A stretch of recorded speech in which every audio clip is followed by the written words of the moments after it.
It is Monday Night Madness in the Coast-to-Coast Racing Leagues as the Slide Job Racing Network and Coast-to-Coast Racing Network welcome you to Monday Night Madness in the Outlaws Raiders C Division tonight, presented by the Empire Super Sprints, the Rebels, and the Renegades, taking place later tonight. As we welcome you to the pre-race show at the virtual Fairbury Speedway for tonight's live coverage of the Coast-to-Coast Racing Leagues for the Raiders. I can't talk for a moment there. Tonight's race is just one of 15 Coast-to-Coast Racing League divisions that compete during the week, and we're happy you've joined us for tonight's program. As we say, good evening, everyone. I'm Marty Sakala. Glad you could join us for Monday Night Madness. We had a lot of fun last time out at the Williams Grove Speedway, and taking 2 out of 3 was Lane Snook in the A and B. Last time out in the C Division was Jamie McCarran, and Williams Grove Speedway always brings a challenge. But now we go from a long short track to a very tight bull ring in a quarter-mile track at the Fairbury Speedway. We'll get to it in a little bit. But first, let's break down the point standings. Division standings are brought to you by iRacing League Manager. If you run or manage an iRacing League, let iRacing League Manager make it easier for you. Go to iRacingLeagueManager.com for more information. Let's check the Raiders standings coming into tonight. Obviously, we are one race in, and it was Jamie McCarran that took home the win and had a very fast car last week. Daniel Blow is 10 points behind in second. Brandon Dittmer 12 points behind in third. Bob Light is just about 17 back in fourth. And then 23 back in fifth is Christopher Schaefer. Obviously, we've got a lot of racing left this summer. Last week at Williams Grove Speedway, like I said, Jamie McCarran took home the win.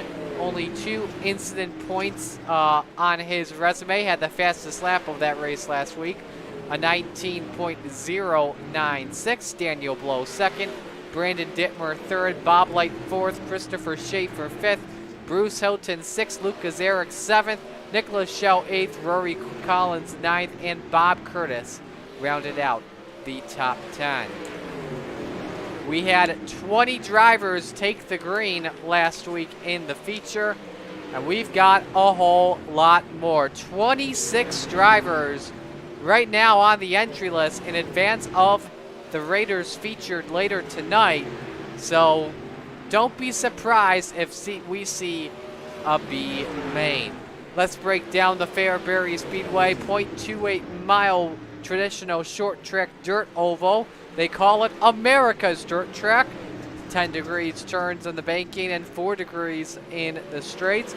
Known for the Prairie Dirt Track Classic with the World of Outlaws Morton Buildings late models. Notable ones that have the most wins. I can't read my writing. Bob Pierce has 5. And also Billy Mover also with 5. Brandon Shepard, I believe, the defending winner of that event, and he's got 2 classic trophies. So we are getting ready to go for practice. If you missed us, let's take a look as well at the other winners we've got in Monday Night Madness. I already mentioned Lane Snook A and B, Jamie McCarran in the C Division. Let's look at the other points leaders and how they are looking in the modified category. It's Steven Spies and Hometown Heroes in both the Crate 305s and Fixed 410s is Lane Snook. Brandon Schultz leads the category in the Fixed 360s. In the late models, it's John Hine. In Roadrunners, Bob Light. The Fixed 360s, Stephen Goldner. In,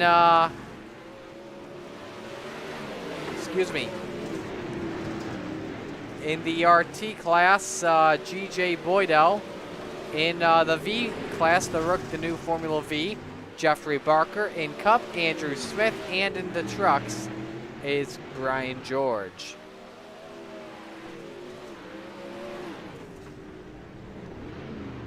Look at the pit notes, by the way, as we come into tonight in the C division. The track does reset for qualifying and carries over through the rest of the night. Open setup to 20-lap A main for the C division. Caution laps do not count. There will be a 3-minute warm-up before the A main. Top 10 drivers are only eligible to transfer to the B division tonight. Other notes we need to keep you all in mind of: Chris Schaefer when he enters in. I currently don't see him in right now. Inning number 023 has 2 feature EOLs at fault for A main lap 14, 16, and 18 incidents. Aggressive driving needs reined in or suspensions will result. So that's a look at your preview as we come into tonight's event. So right now in the final minutes of practice, Daniel Blow currently standing on top with the quick time.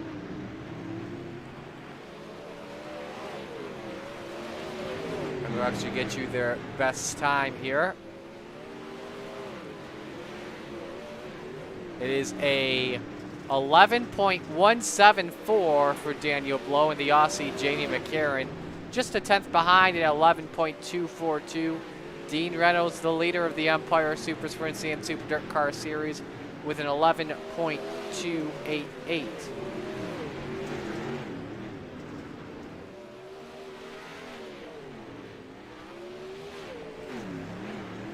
A couple of drivers working on their final laps. We'll show you how the rest of the guys look.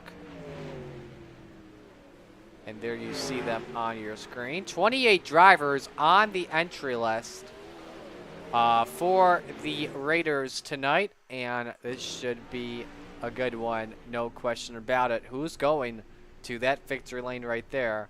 About to find out momentarily. Looks like all drivers are done on the track. This track will reset its rubber for qualifying.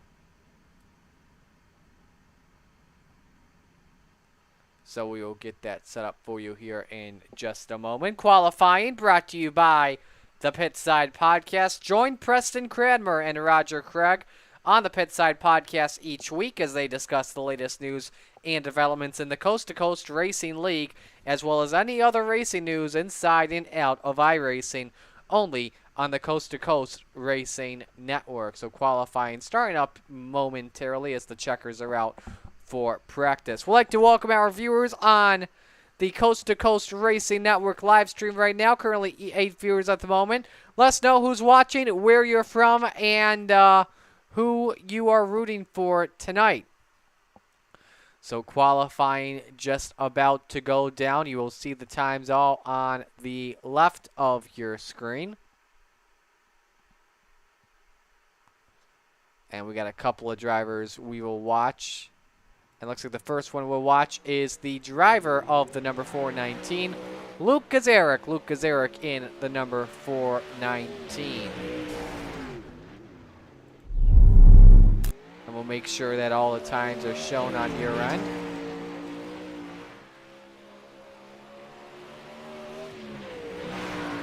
Got to really be careful on this high side and that you do not hit the wall at all. Who starts off the timing here? It's Gazarek with an 11.24. Steve Shaw Sr. 12.12. Doug Lester 11.8. Dean Reynolds with 11.65.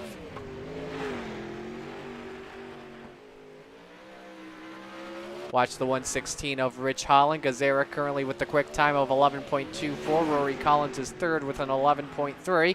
Jamie McCarran quick time with 11.15. See a wall scrape there from Rich Holland. That's going to slow him up.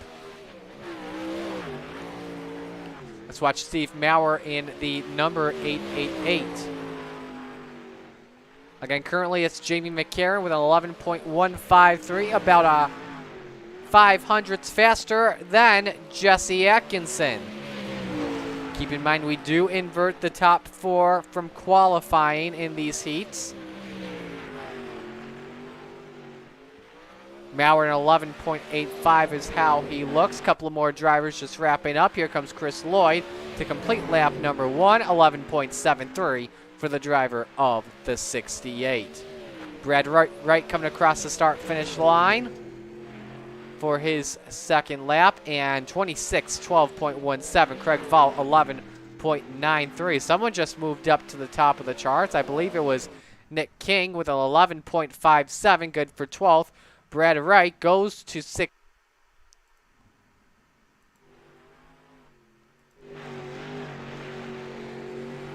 Mike Shaughnessy on track. I believe he's got one more lap to go and is a 12.06 his lap 2 time. That's 28th quickest. Just waiting for one driver. So we've got a 30-car entry list here, and it's going to be Jamie McCarron on the pole. And I don't even know how much time left we've got in qualifying. I don't think anyone knows, but let's take a look at Jamie McCarron and his lap times. 11.153, and it looks like we are all set to go for heat race number 1. And with that said, heat race 1 is brought to you by the Empire Super Sprints, celebrating over 37 years of exciting 360 sprint car action in the northeastern United States and Canada. Brought to you by Lucas Oil. Stars like Polly Cola Giovanni, Jason Barney, Chuck Haben, Matt Tanner, Billy Van Imogen, and many more come to a dirt track near you. For more information, please log on to EmpireSuperSprints.com or visit our Facebook and Twitter pages. The Lucas Oil Empire Super Sprints, with a tradition of excitement guaranteed, lives on. And they've got a big week coming up. PJC Spray Foam Central New York Speed Week begins Wednesday at Can-Am Speedway. Then Thursday, July 1st, they will be at Land of Legends Raceway. Friday at the Brewerton Speedway, then Saturday Fulton, and they wrap things up on 4th of July Sunday at the Weed Sport Speedway. I'll be there at Land of Legends and Weed Sport Speedway. So there you see the starting lineup for heat race number 1. It's Chris Schaefer, Dean Reynolds, row 1. Dan McLaren, Jamie McCarron, row 2. John Rayner Jr., Gary Taylor, row 3. Bob Curtis and Bill Calder, row number 4. That is how they line up as we are ready to go green flag racing here at Fairbury Speedway. The lights are on. Here we go.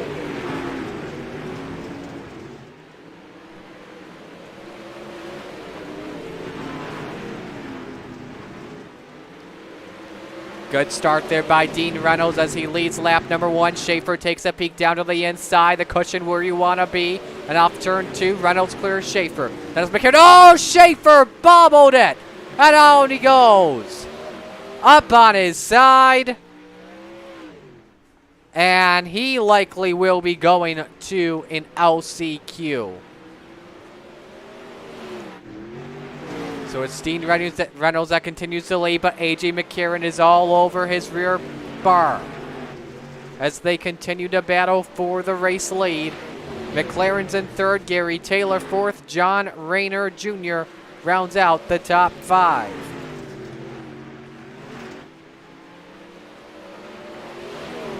Top 4, by the way, transferred to the feature as here comes McCarron to the inside. They touch!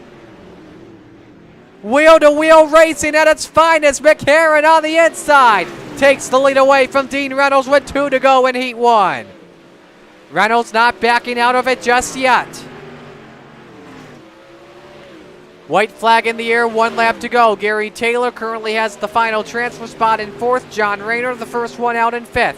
But off of turn number 4, it's Jamie McCarron that takes home heat race number 1. Reynolds, McLaren, and Taylor transfer on to the A-Main.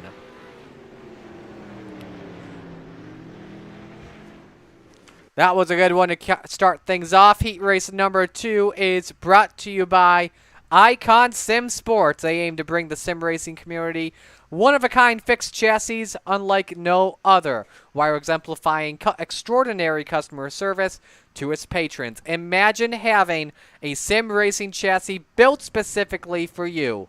A custom chassis engineered to accommodate you and your needs while replicating the look, feel, and design of a real race car. For more, check them out at www.iconsimsports.com. Coast2Coast.com. Here's how they look for heat race number 2. It's Brandon Dittmer and Rich Holland on the front row. Dittmer with an 11.61 time. Gabe Lowe and Jesse Atkinson in row number 2. Steve Maurer and Steven Bixler. It's the Steven and Steve show in row number 3. And JP Scheiderer and Joe Halter round out the field of 8.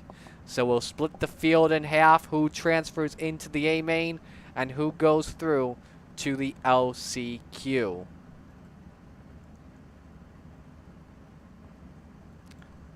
Two pace laps that will take place, and I believe we've only got 6 drivers that will take the green for Heat 2. Gabe Lowe and Joe Halter did not report in time.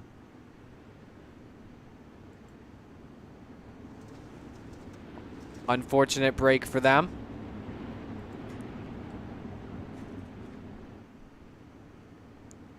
Make sure you guys see the logos on your screen for those watching at home. Brandon Dittmer coming in 3rd, by the way, in the series standings. As the pace truck is in, we'll bring the field to green for heat race number 2 tonight for the Raiders. And away we go. 2x2 off of turn 2. It's Holland with the advantage on the cushion. Jesse Atkinson looking for 2nd on the outside, and he's got it. Brandon Dittmer falls back to 3rd. From 1st to 3rd, Dittmer fell back like a rock. Battle for 4th position. One driver is way loose out of the groove. That looks to be JP Scheiderer in the 227. Mowers currently has the 4th and final transfer spot. 2 laps in, a change for 5th. Bixler and Scheiderer off track in turn 2 makes a nice save. And this is going to be a good battle for the race lead here. You got the Jim Beam, Rich Holland, and Jesse Atkinson in the 135. A triple-digit battle for the race lead. 5 laps are in the books. All staying wing to wing. Up on that high side. No one really wanting to take any risks just yet. You could see that low line be a factor once feature time goes down. Atkinson being very patient, just waiting to make his move at the right time. Look how close he is to your race leader, as there are only 2 laps to go in heat race number 2.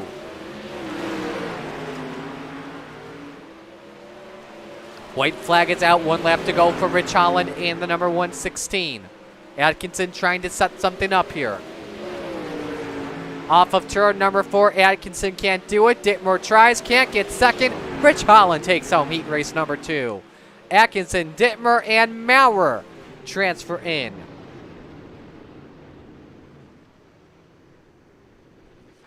First start of the season for Rich Holland, or I should say first feature of the season. Heat race number 3 brought to you by the Super Dirt Car Series, the Northeast Premier Series, showcasing the big block modifieds premier drivers. From Florida to Canada, the Super Dirt Car Series visits some of the most exciting dirt tracks in front of the biggest crowds. The ground-pounding, earth-shattering, window-rattling beast of the Northeast. It's the Super Dirt Car Series. And Thursday night, the Liberty 100 at the Land of Legends Raceway. Get your tickets now, because that's going to be a fun one, and they're teaming up with the Empire Super Sprints. That night, like I said, I'm going to be there for the 100-lap showdown. Do not miss out. Last Saturday at Land of Legends Raceway, a weekly card, and a lot of fun racing going on there. And Justin Hares getting his first ever modified win since 2017 and since his father Gerald passed away. And I got a chance to interview him in Victory Lane. That was awesome to see. Anyway, here we go. Heat race number 3. Here's how they line up. Greg Parmalee and Nicholas Schell on row 1. Parmalee 11, 6, 5, 7. Row 2, Luke Gazarek and Rory Collins. Row 3, Nathan Hall and Doug Lester. Craig Vaught rounds out the field of 7 for heat race number 3.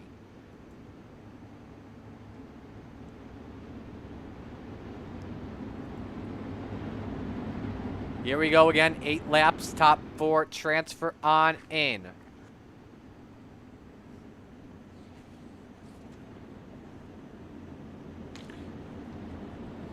Greg Parmalee also making his first appearance in the C Division this season as the green flag about to come out. Here we go.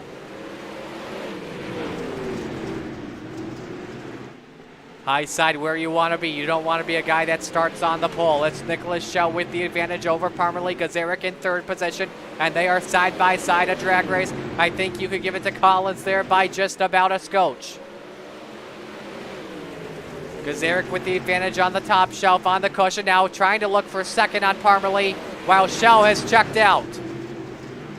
Let's watch the battle for fourth here. Nathan Hall, Rory Collins battling for that spot into the A-main. No risky slide jobs we're seeing from right now. Rory Collins has fourth for now. Nearly contact there in turn number 2. Gazaric rides third. Parmalee currently second as Schell brings the troops at bay to the cross flags. 4 down, 4 to go. Nicholas Schell 8th in the standings, and that's where he finished last week. 58 feature points at Williams Grove Speedway. 1 second lead. You see Nathan Hall, by the way, it's come down to pit road. We can get a quick replay and see what happened here before the feature comes to an end. Just lost it there, and into the wall he goes, and up on his side. White flag waves. 1 lap to go in heat race number 3. Rory Collins currently with a final transfer spot by about a half second. Nice battle for a second between Parmalee and Gazaric. Off of turn 4, though. Nicholas Schell takes home heat 3, and a photo finish at the line. Gazaric edges out Parmalee. That was a fun one to watch indeed. As we get ready for heat race number 4, which is brought to you by Gambler Motorsports, an esports racing team that competes weekly across the iRacing platform. The team has drivers entered in dirt races, sports car races, asphalt oval, and they even compete in endurance races. This year, they'll have drivers in the prestigious 24 Hours of Daytona and Le Mans. Go to Gambler Motorsports on Facebook and follow them. Again, we invert the top 4 for the heat, top 4 transfer on in, and I think this is our final heat, I want to say, of the Raiders. Brad Wright, Nick King in row 1, right with an 11.67 second time. Row number 2, Chris Lloyd and Daniel Blow. The third row, Chris Whipple and Steve Shaw Sr. And rounding out the field of 7, Mike Shaughnessy. So 1 lap to go until we get the green for heat race number 4. Again, we take the top 4 and transfer them directly to the feature. Let's confirm and make sure. We are skipping heat race number 5. This is an 8-lap heat, and we may possibly have a C main. We are not sure yet. Stay tuned. Brad Wright brings them to green. Here we go. Good start there from the 270. Easily pulls away from Nick King for just a moment. They go single file, but Wright rides the middle side of the track. Nick King up high, but all the way upstairs where Mama hides the cookies. Top shelf is Chris Lloyd up on that extreme high side. Meanwhile, we're going 3 wide for the race lead. Nick King all the way on the bottom. Back in second spot, that's Daniel Blow. King goes to the point. We're 3 wide for second. They nearly touch off of 2. Power sliding their way in 3 and 4 as Nick King with a bold move to thread the way up the needle. And I believe that was Brad Wright that was stuck on the inside. Chris Lloyd is second. Blow and Wright nearly come to blows at the stripe for third as we're halfway down. They got to be careful because right now they currently have the final 2 spots. If they wreck each other out, they're going to a last chance qualifier. Oh, baby, and Blow gets loose off of turn 4. I hope that was right. They got loose off of turn 4. And in the wall he goes. Meanwhile, Lloyd and Wright are duking it out for P2. White flag waves, 1 lap to go for Nick King in the number 43.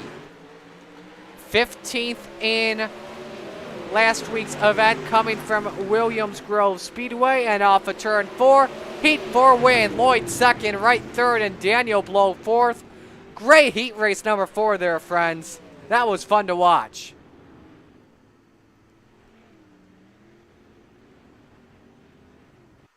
All right, let's see what we've got here. We've got the C main coming up, and we're going to get you right to the starting lineup. JP Scheiderer and Craig Vaught in row 1. Chris Whipple and Bill Calder, row 2. Gabe Lowe, Nathan Hall, row 3. Steve Shaw Sr. and Chris Schaefer are the field of 8. Let's take a look and see how many we are taking. 4 drivers will go to the B main, so we'll split 4 of those guys. And I would assume this is pretty much your last chance qualifier if we're doing fields of 7 or 8. And we'll get to your B main sponsor in just a little bit. So we'll hide that for you folks at home. As the field rolls off, 10 laps. And again, half the field will transfer over to the B main for tonight's 20-lap feature for the Raiders.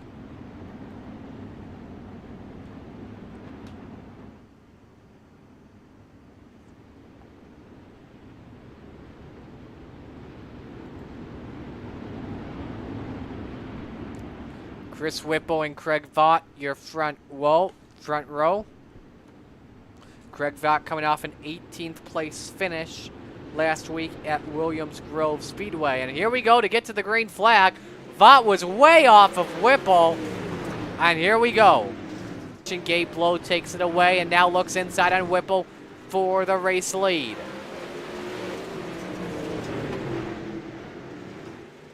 I believe we're having some technical difficulties on our end. This is lap number 2. Vaught and Hall side by side for third, and oh, Hall goes around. And I believe we've got it working now. Hall just got way loose there off of turn 4, and right now he's the first one out, trying to look inside on Schaefer for the final transfer spot into the B main. 4 wide and 2, and Hall loses it again. But still not giving up at all on Gabe Lowe. That high side is really rubbered up. And Hall is just trying to find moisture. Does he put a slide job here on Blow? Yes, he does. Nathan Hall in the final transfer spot in. Now trying to challenge on Craig Vaught. Inside he goes, down shell for third position. And easily takes that away. Shortest way around the track he goes, and Hall's looking for second. And contact for the last spot in. Vaught and Blow go flipping. Blow gets it back straight. Vaught cannot, and he is out. Real quick, the Malcolm's Mills riding replay will show you what happened. They both just lost it. And somehow Blow kept it going. I believe that's a battle for a second between Hall and Schaefer, so Hall was able to get up to second spot. Blow still with the final transfer spot into the B main. Final lap underway for Chris Whipple. Lap traffic playing a factor. Hall trying to set something up on the exit, but not going to work. Chris Whipple takes the C main by a quarter of a second. Hall, Schaefer, and Blow transfer in to the B main. So we've got 9 drivers for the B main, and let's see how many we are taking. We are taking 8 of them, so 1 driver will go home. That's going to be a fun battle. Let's show you how they will line up. John Rayner Jr., Steven Bixler in row number 1. Doug Lester, Mike Shaughnessy in row 2. Bob Curtis, Chris Whipple, row 3. Nathan Hall, Chris Schaefer in row 4. Gabe Blow round out the field of 9. Again, 10 laps. That's LCQ in the B main to make it into the feature tonight.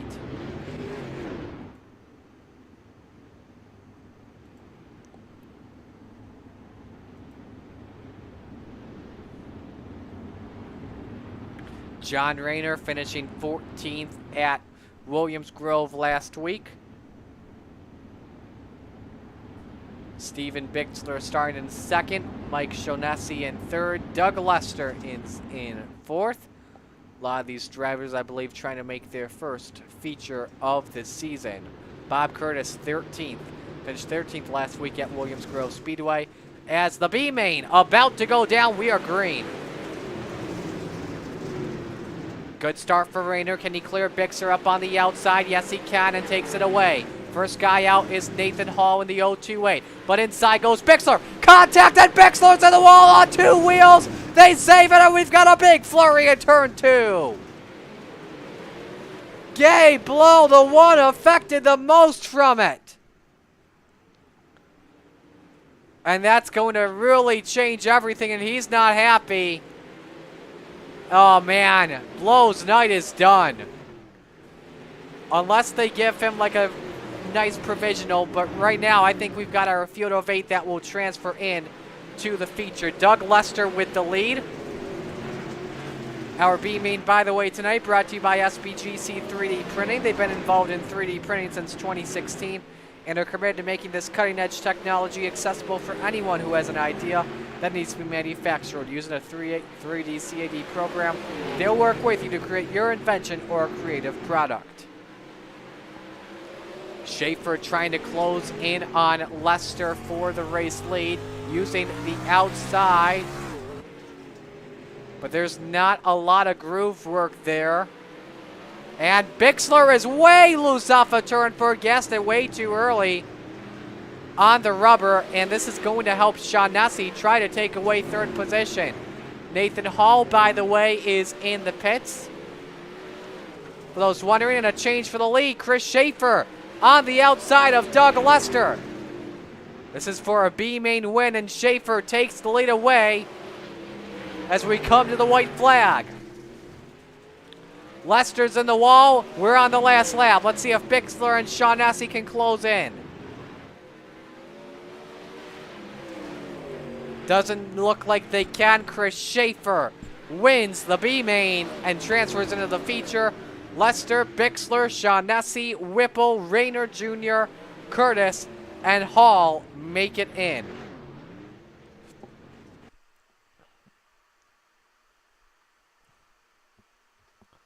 So I do want to make sure real quick that we do have, if Gabe Lowe, we will have Gabe Lowe racing with us, so that was wrong on our end there for a moment. So we get ready for the warm-up. We're going to pause here and take a break. Stay with us for the Raiders feature event of the night.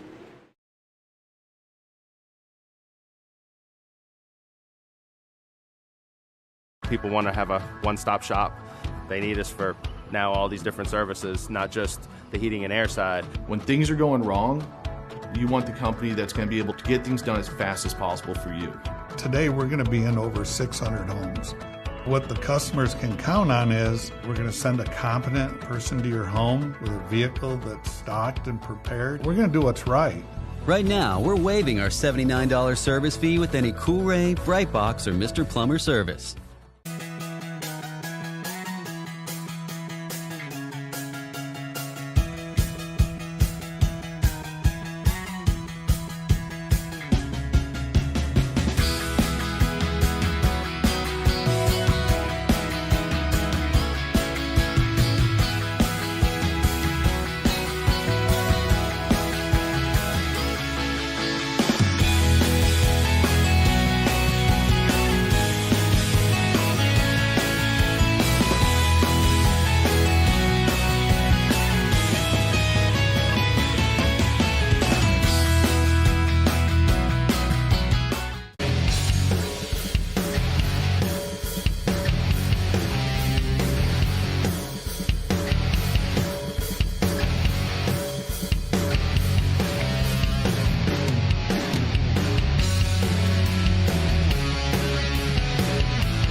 Warm-ups are happening right now at the Fairbury Speedway here on the Slide Job Racing Network and the Coast to Coast Racing Network.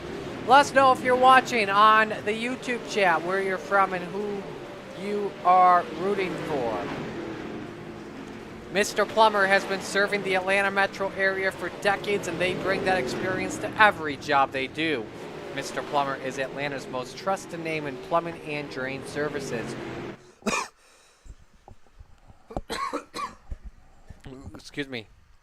Regardless of your plumbing issue, their dedicated staff can get the job done right the first time. And it looks like we are set to go for the feature. Let's give you this starting lineup. It's Jamie McCarran and Rich Holland on the front row. Row 2, Nicholas Schell and Nick King. Dean Reynolds and Jesse Atkinson in row number 3. Luke Gazarick and Chris Lloyd, row 4. Dan McLaren and Brandon Dittmer round out the top 10. Row number 6, Greg Parmerly and Brad Wright. Row 7, Gary Taylor and Steve Maurer. Row 8, Rory Collins and Daniel Blau. Row 9 is Chris Schaefer and Doug Lester. The 10th row, Steven Bixler and Mike Shaughnessy.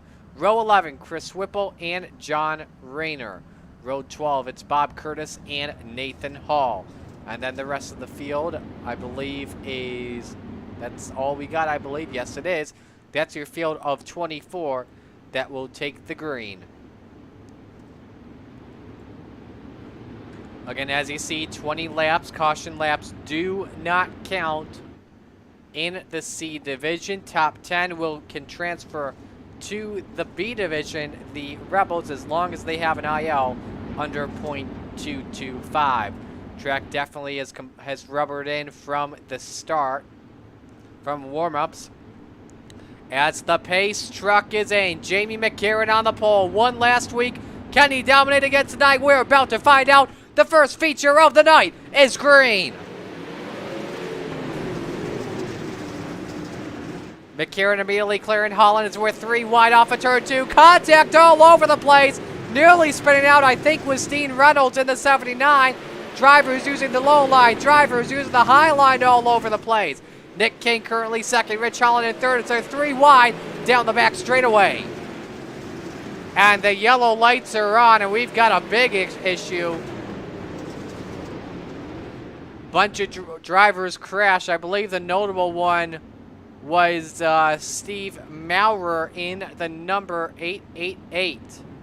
Currently in the 24th position. Malcolm's Mills Mill Riding, the official replay sponsor. Let's see what happened. Look how dusty this track is with 24 drivers. 34 car came down into him. Was Gary Taylor, and then more wrecking happened as well after the yellow flag came out. Let's see Gary Taylor's side of things. Did he come back up? Oh, he got a light pole. Ouch. Upside down he goes. And then we had something else happen with Chris Schaefer. I was curious on this.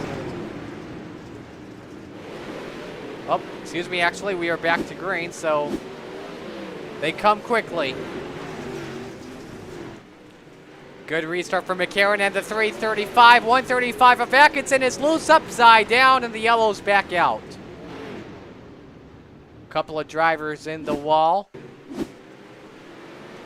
Look, the replay from Atkinson. Just got loose off of turn 4 and into Dean Reynolds, and up on his side he goes. Another driver crashed. I think that was Nick King.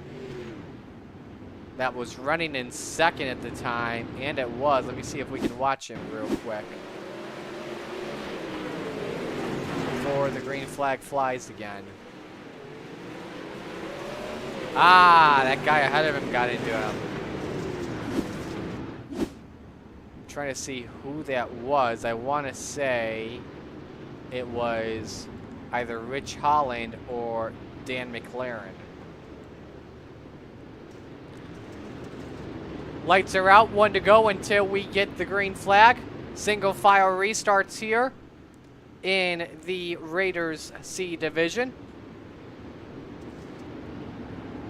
Jamie McCarron, Rich Holland, Dan McLaren, Dean Reynolds, Nicholas Schell round out the top 5. Back to green we go. Oh, nope. We're going to extend it for one more lap, actually. 4 down, 16 laps to go, and now the pace truck is in. Leader gets the right to fire first, and we're back underway, and look how rubbered this track has gotten. You see McLaren trying to look inside and take second spot away down in the basement. There's some moisture there on the bottom. Got to be careful, though. There's a little bit of a hill in turn number 4, as McLaren has second for right now, but the yellow is back out. We've got Jesse Atkinson and Doug Lester, I want to say. Just Doug Lester here. We'll watch this replay. And someone came down, came up, the wheels touched, and around he goes, and then got T-boned from behind.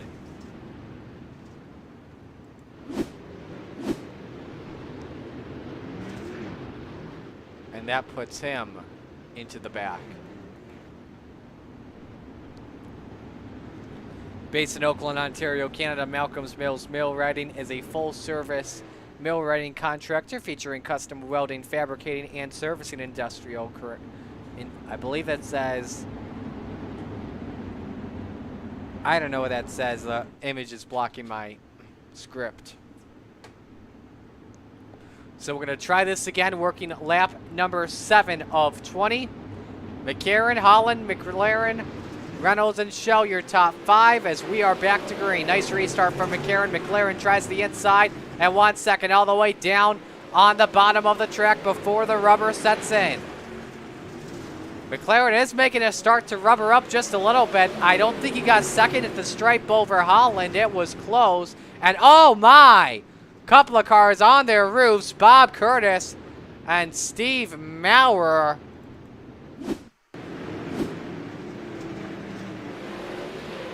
Right in front of the leaders. And the 28 came down and sent both of them on their side.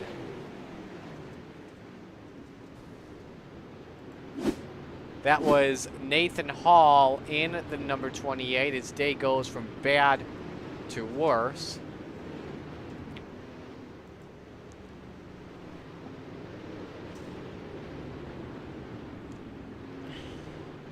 Got a lot of drivers rooting for Nate King in the number 43, currently standing in the 19th position. Biggest mover of the race so far, up 8 positions, is, if we can get to him, Chris Whipple in the number 81.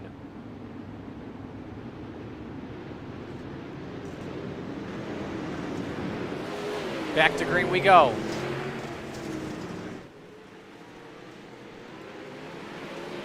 McLaren again, trying the inside on Holland for second spot on the track. Nothing working at all, and we got a big wreck behind them. That's the number 4 getting T-boned, Greg Parmerly, and that brings the yellow out as we completed 9 laps. And we had another crash as well with Dean Reynolds and Nicholas Schell. Let's watch Parmerly, and then we'll see what happened with Dino.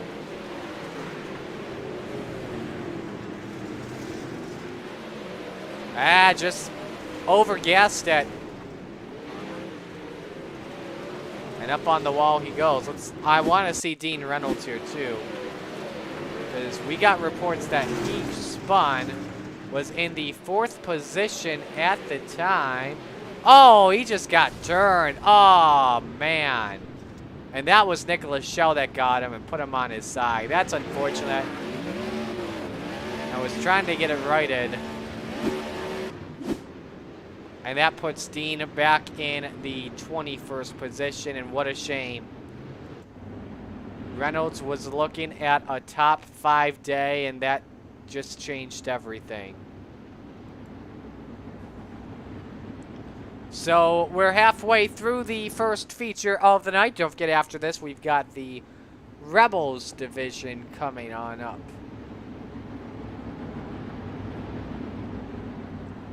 Pace truck should come into pit road this time, and it does. Let's see if Holland and McLaren have anything for Jamie McCarran, or will the Aussie go 2-2 in his local morning. 10 down, 10 to go. McLaren again trying for second spot. If he wants it, I think he's probably going to have to put a slide job. But right now, it's working out well in his favor, and he's got it. Dan McLaren up to second spot.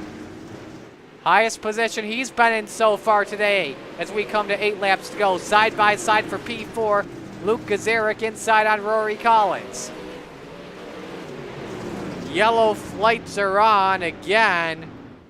And we've got a couple of more drivers around. And I want to say Greg Parmerly was one of them.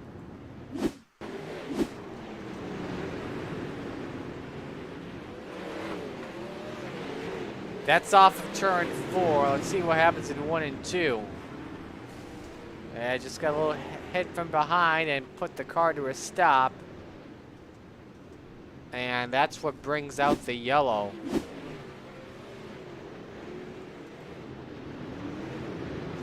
So Jamie McCarran still cannot catch a break. Trying to see who's got the fastest lap of the race so far. I believe it's going to McLaren with a 12.36. So he's been able to find something in the tank. And don't be surprised if he's challenging McCarran here for the race lead on this restart. The pace truck is in.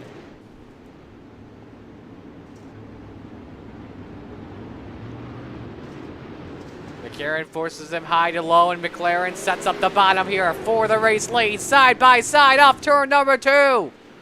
Dan McLaren, he's got it over McCarran. It's the McLaren show, and there's big contact. That's Rich Holland. Makes a nice save out of it. McLaren still trying the inside.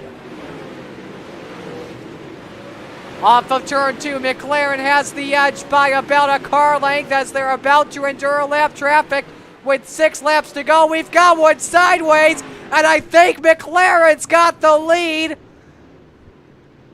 as Dean Reynolds has spun. Bob Curtis reports that he went around. So with 5 laps to go, this is definitely going to change everything. And, yep, just lost it in the rubber in front of Dino.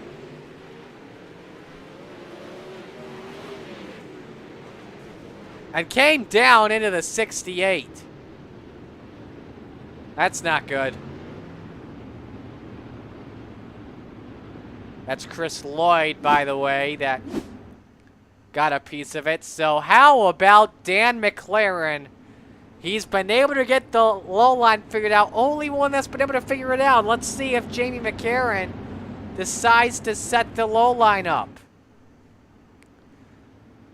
4 to go when we take the green flag. Dan McLaren leads for the first time today. And let's see what he can do. From high to low he goes, and we're back to green. And McLaren already using the bottom. McCarran tries the top shelf. In third spot, Rory Collins may want second on McCarran. 4 laps to go at the line. Collins having a tough time working the bottom side of the track. McLaren gassed it a little too early. Allows McCarran to close on in. And McCarran up in the wall. Allows the battle for second to take place between Luke Gazaric and Rory Collins. Top 4 duking at it. This time by Popsicles. Go up 2 laps to go. We are 3 wide for second spot, but the yellow is out. And Chris Whipple has crashed in the 81. Does he lose it again? This track has gotten extremely tacky, extremely slick, and in front of traffic of the 302 of John Rayner.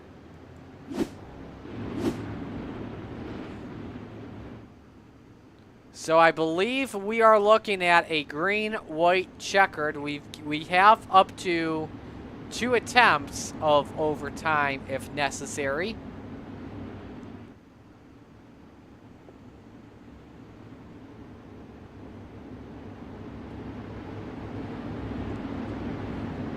And we're definitely in for a good finish. Can Dan McLaren take his first win of the season? We are about to find out.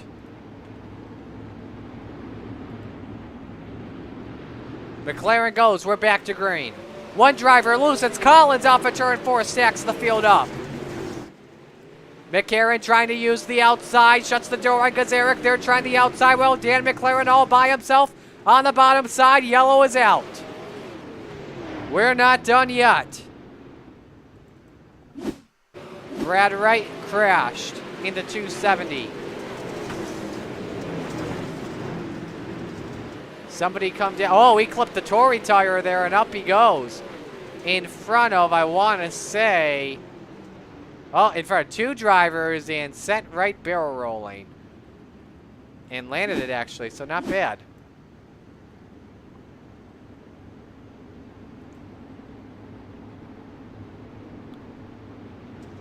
So this will put us in overtime. And Dan McLaren continues to lead. And lights are off the pace truck. 1 lap to the green flag. Can Dan McLaren take this home in his first start of the season? We're about to find out. Overtime is underway.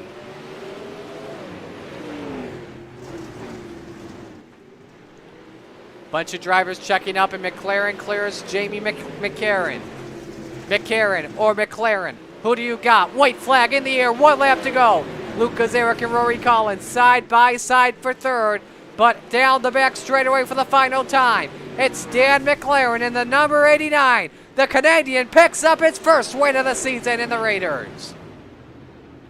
McCarran, Collins, Blau, and Dittmer round out the top 5. Gary Taylor reports that he crashed at the end. But it looks like everyone is good. So Dan McLaren goes to victory lane. If we can get a nice view of victory lane, I don't think we can. And it's covering it up. So I guess the blimp angle would be the best for us to show you here. But a 12.364, the fastest lap for Dan McLaren and the fastest lap of the race with a 12.36.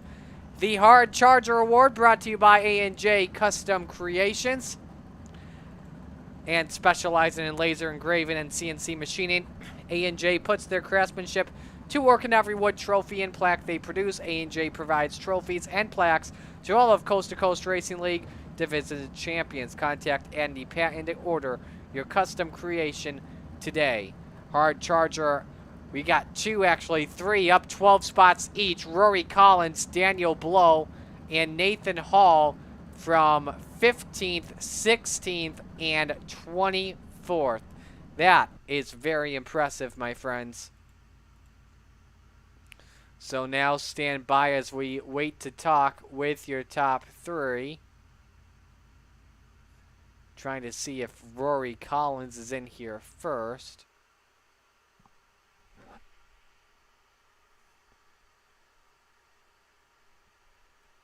And I don't think so. So we will start things off with your second place finisher, Jamie McCarran. Jamie, you had a good car going on, but were you a little... Oh. We'll try in here. We'll try in here and see if Jamie's got us. Jamie, you had a good car early on, but were you a little bit surprised that McLaren was able to figure out that bottom side of the track? Yeah, mate. Just had a few too many cautions there, but I sort of had the top working okay towards the end. I just wish I had a few more laps, but it was great drive by Dan. It was keeping the pressure on. Absolutely. Are you going to be racing with the Rebels here in just a few moments? And if so, what are you expecting? I hope so. Last time I raced with them last week, I missed qualifying, so I won't miss it this time, and hopefully get up the front there. All right, man. We'll let you go. Good luck the rest of the night, man. Too easy. Thanks, buddy. That's Jamie McCarron coming home in second. We're still trying to find Rory Collins, but I don't think I have him. So I guess with that being said, we are going to talk with your race winner inside Cool Ray Heating and Air Conditioning Victory Lane. And getting that first win, Dan McLaren. McLaren, how does this feel, man? Oh, dude, this feels amazing. Totally wasn't expecting that.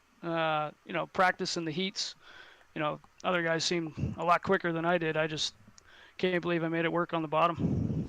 Yeah. How much was your setup designed to work on the bottom? Because the high side was the perfect place to go. But if you had a proper setup, once the track was rubbered in, that bottom side could be really key. Yeah, most guys, they like to set it up to run the wall. I tried running it in the warm-up, but I don't know, I didn't feel comfortable up there, and I guess the setup that I had just made it work on the bottom. You're going to be racing with the Rebels in a few moments, and if so, what are you expecting? Just finish clean and, try and get in the top 10 at least, maybe. I don't know. As we move up, guys get faster and faster, so I look forward to racing them. Finally, tell me about the sponsors you got in the car. Who else do you want to thank tonight? I want to thank you guys, Coast to Coast, for putting this on. WeldStar Custom Fabrications, Tate Customs T-shirts.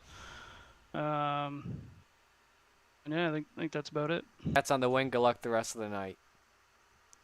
Thanks, brother. All right, gentlemen, go back. That was Dan McLaren in Cool Ray Heating and Air Conditioning Victory Lane. At Cool Ray, their goal is to make sure that race tradition of 100% customer satisfaction lives on today. Cool Ray is proud of their reputation of providing excellent service to homeowners and businesses in Georgia. Their mission is to continue to build long-lasting relationships with their customers through their winning spirit and commitment to 100% satisfaction guaranteed. All right, let's get one more check and see if Rory Collins, who finished third, is in here. I want to check and see if Rory Collins is one of the gambler drivers here.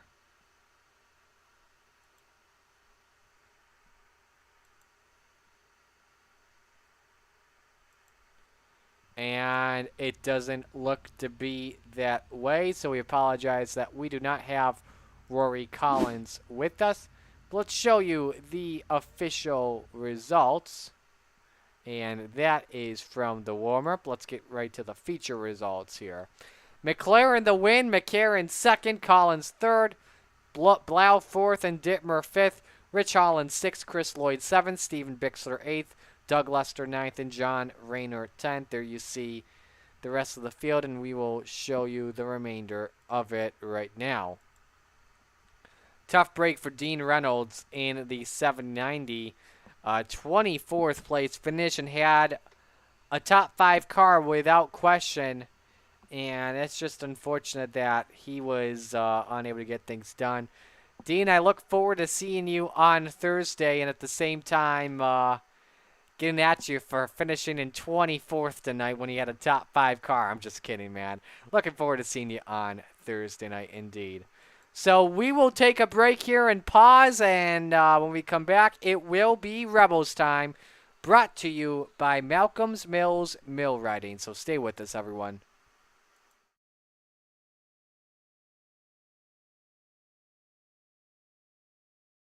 People want to have a one-stop shop. They need us for now all these different services, not just the heating and air side. When things are going wrong, you want the company that's going to be able to get things done as fast as possible for you. Today we're going to be in over 600 homes. What the customers can count on is we're going to send a competent person to your home with a vehicle that's stocked and prepared. We're going to do what's right. Right now, we're waiving our $79 service fee with any Cool-Ray, Brightbox, or Mr. Plumber service.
And welcome back, everyone, to the Slide Job Racing Network and the Coast to Coast Racing Network.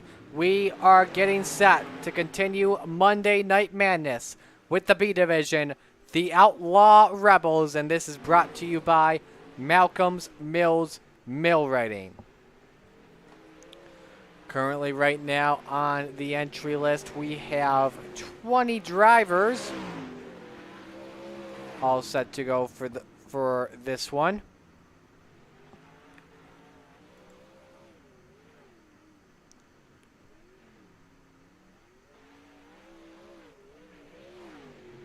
And we will get your stuff all set up. Let's take a look at the point standings brought to you by iRacing League Manager.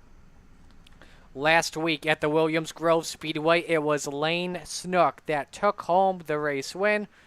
Matthew Croak, second in the points. Garrett Pepiat is third. Preston Cranmer fourth. Donovan Ross rounding out the top five.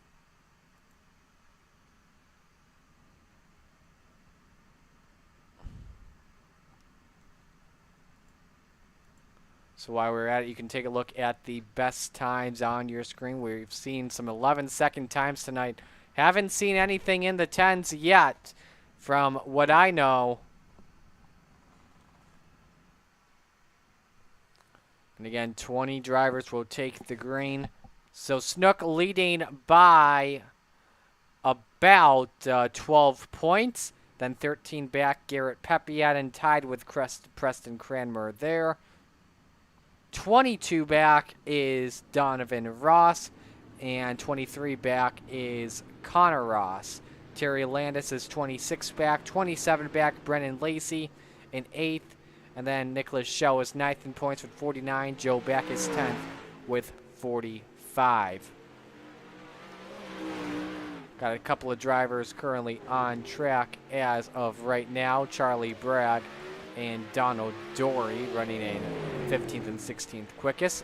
20 drivers on the entry list right now for tonight. Last week's race at the Fairbury Speedway, Snook with the fastest lap as well, a 19.015, and came out clutch as Matthew Croak led most of the race as Papiak got by about halfway. Lane Snook took the lead in the final laps.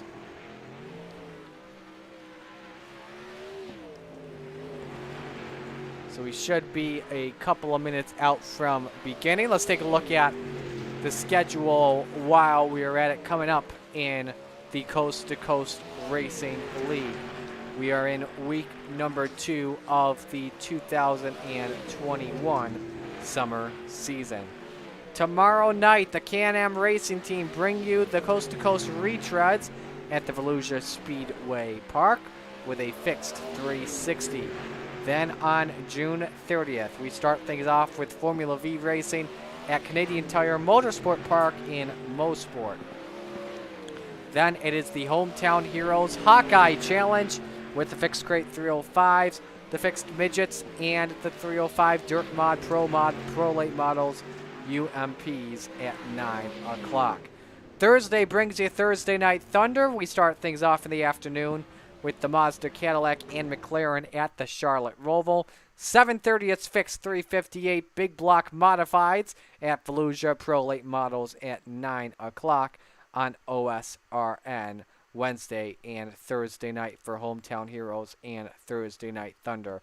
Friday, the pickups are at Daytona Legacy. Saturday morning, the Cup Series is at Road America. Qualifying is underway for these drivers.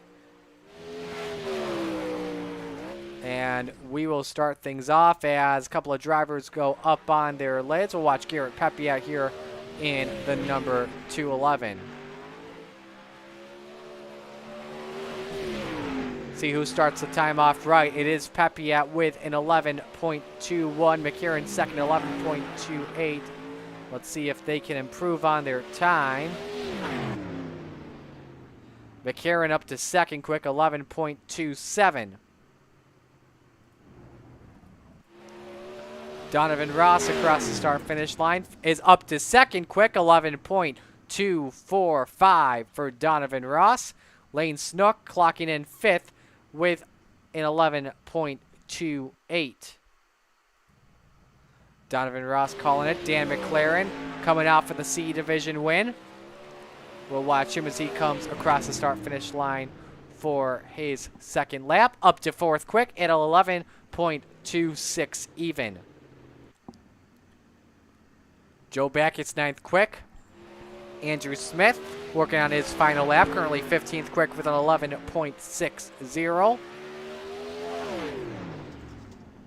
Qualifying again, brought to you by our friends at the Pitside Podcast. Smith improves to 14th quick. Randy Shreves in the 1.56. Let's see if we can watch him come across the start-finish line. Up to ninth he goes with an 11.38. Let's watch Jeff Flaro on his final lap. And Flaro clocks in with an 11.67. One lap to go for Brendan Lacey, currently in 11th quick.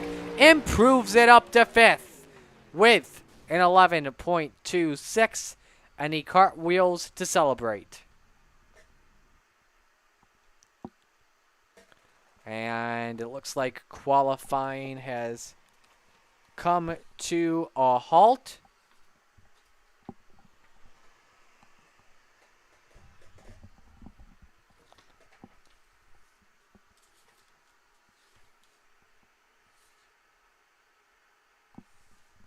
And I believe it has. So Garrett Pepiat starting on the pole. And we get ready for heat race number 1, brought to you by the Lucas Oil Empire Super Sprints. Again, it's Speed Week coming up for them this Wednesday. They are at the Nasty Track of the North, Can-Am. Then Thursday night, Land of Legends. Friday, Brewerton, Saturday, Fulton, and Sunday in Weedsport. Let's give you the starting lineup here for the B division. It's Randy Shraves, 11.384, and Lane Snook on the front row. Dan McLaren, Garrett Pepia in row 2. Roger Craig, Andrew Smith, row 3. Don O'Dory rounding out the field of 7. Everyone should transfer in to the feature tonight for the 25 lap feature event. Lane Snook, the winner last week at Williams Grove. Garrett Papiat finishing in 2nd position. 3rd place finisher from last week was Matthew Croak. So 8 laps, top 4 directly advance to the A main. Everyone else goes through to the B main, but I believe everyone should make it in without question.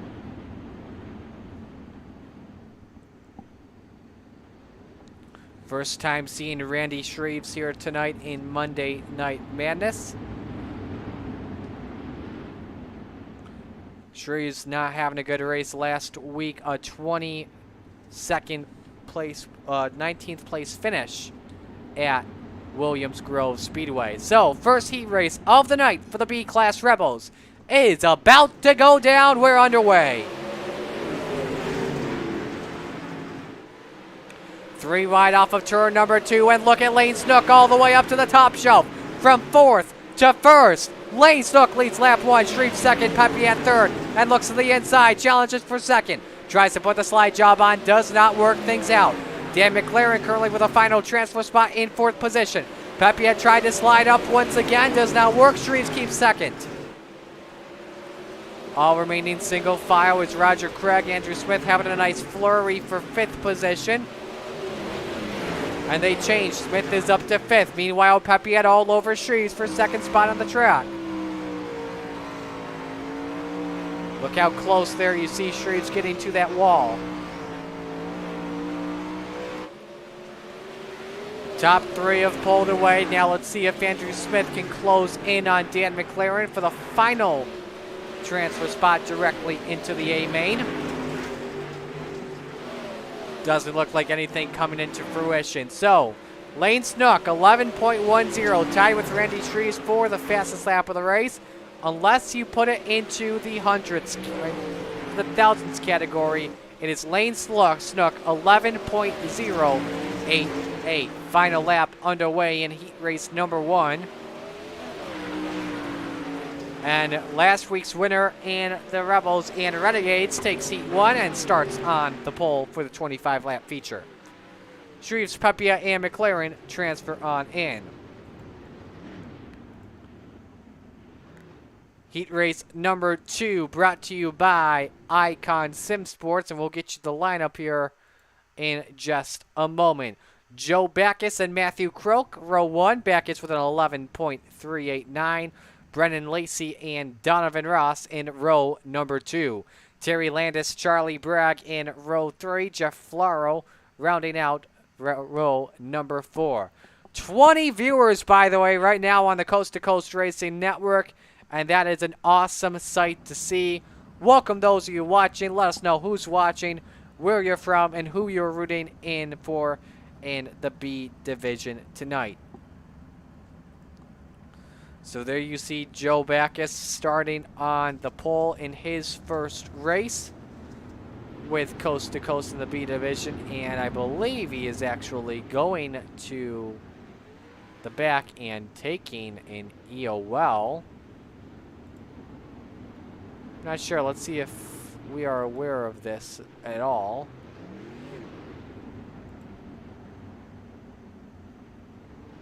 And I don't think this is going to really give us anything. So Brennan Lacey, 8th in points, now on the pole with Matthew Croak, 2nd in points, starting next to him. Here we go for heat race number 2, brought to you by Icon Sim Sports. It's underway. Lacey tried to slide up on Croak, and they touch, and Croak's not going to like that at all. That was a little bit of a dirty move, and that puts to the lead Donovan Ross. Lacey in second. Landis and Croak side by side for third. Croak still in the final transfer spot in fourth, but he is hungry. He wants a little bit of revenge after what happened. I would assume he did not like that move, that slide job on him on lap number 1. He's battling for third with Terry Landis, but we watch the battle for the race lead between Ross and Lacey. Let's take you on board here for a lap.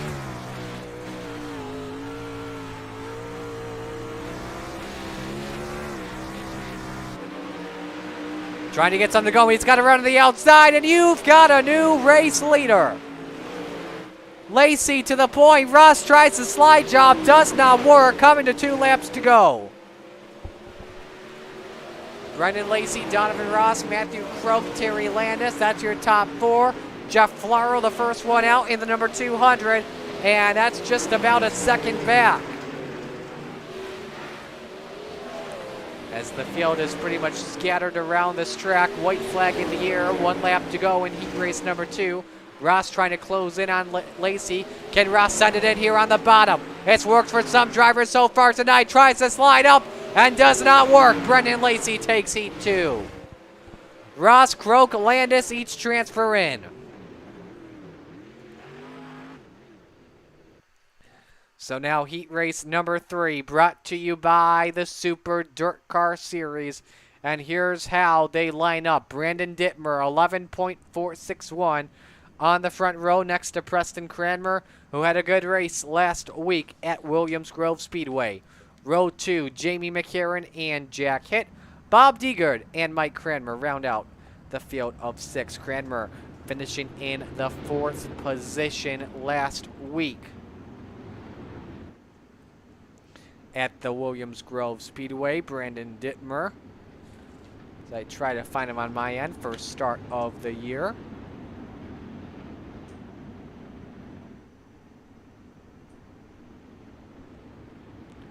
Mike Cranmer starting in the 3rd position, finishing in 16th position last time out. Pace truck is in as we get ready. 8 laps, top 4 directly transfer on to the A main. And here we go.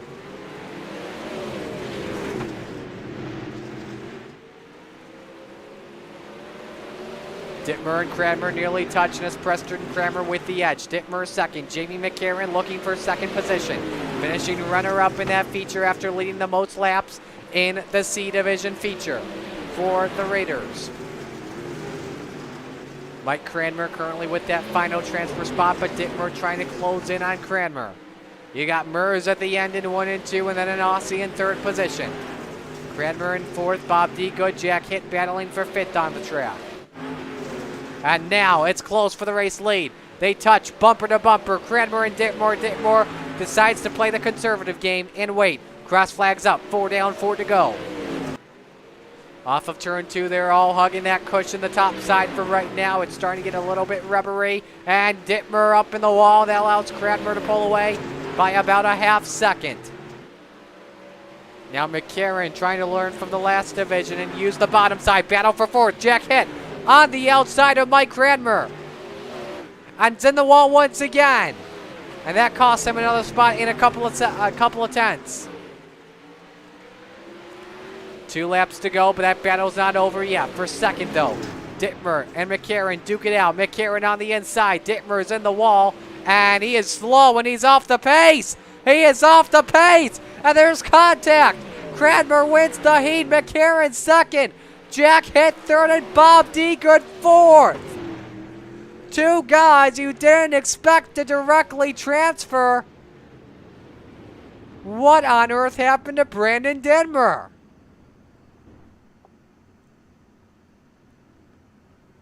That, I don't even know what to say. But that's impressive, especially from Jack Hitt, likely having to go through to the B main, but does not. And speaking of B mains, we're about to get right into it. That B main brought to you by SBGC 3D Printing. And I believe everybody is transferring on in. That says 8 to the feature. And I believe we've got 8 cars. And we do, so just some extra practice as Andrew Smith and Jeff Flaro on row 1, Brandon Dittmore and Roger Craig. Row 2, Charlie Bragg and Mike Cranmer. Row 3, Donald Dory and Joe Backus round out the field.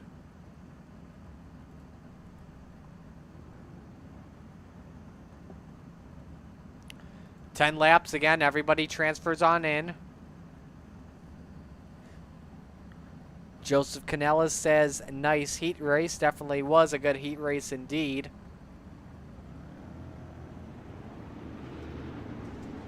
As we get ready to go.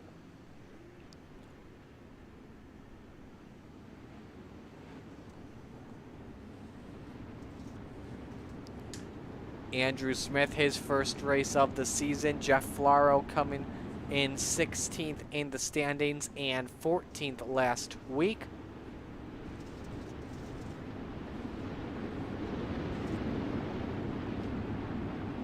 Roger Craig in his first start in the B division. Pace truck is in, 10 laps. B main, everyone transfers in. This is just for fun and bragging rights.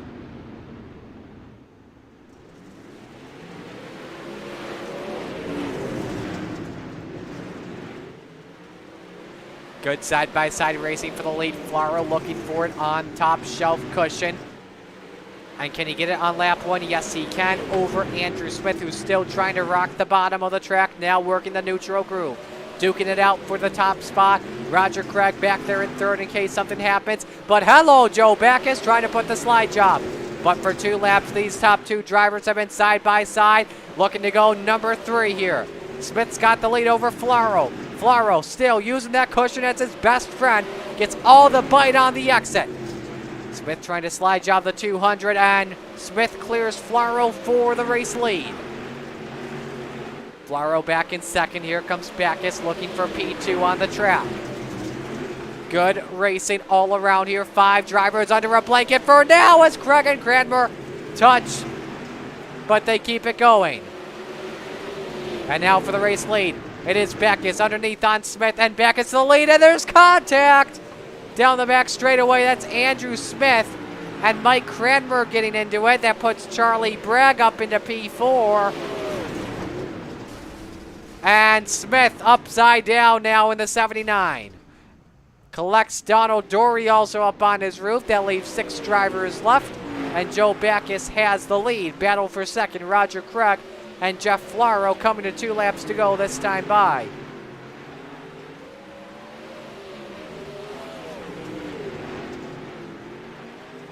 Craig puts the slide job on Flaro and takes away the runner-up. Now trying to use the bottom just like what McLaren did.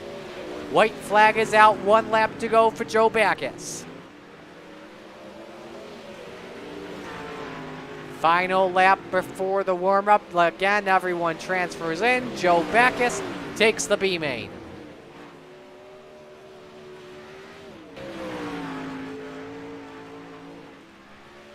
So now we will get to our warm-up, and with that said, we will step aside. When we come back, it's the feature for the Rebels.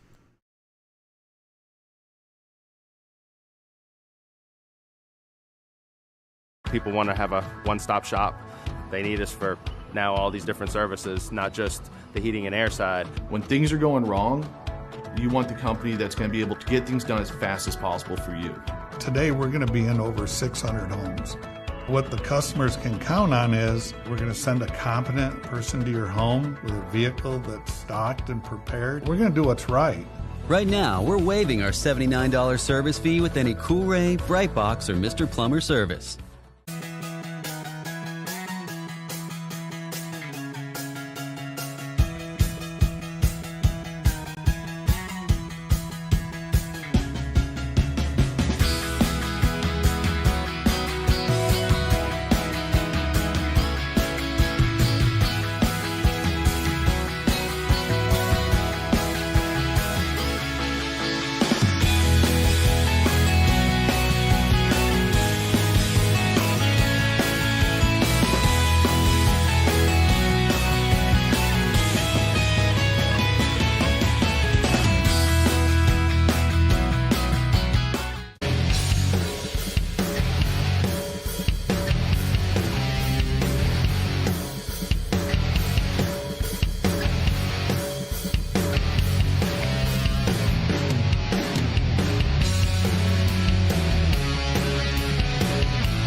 Welcome back here to the Coast to Coast Racing Network and the Slide Job Racing Network. Under warm-up right now, 2 minutes left until the warm-up concludes. We'll get you the times here up on your screen, and 11.47 for Garrett Papiat with the quickest time.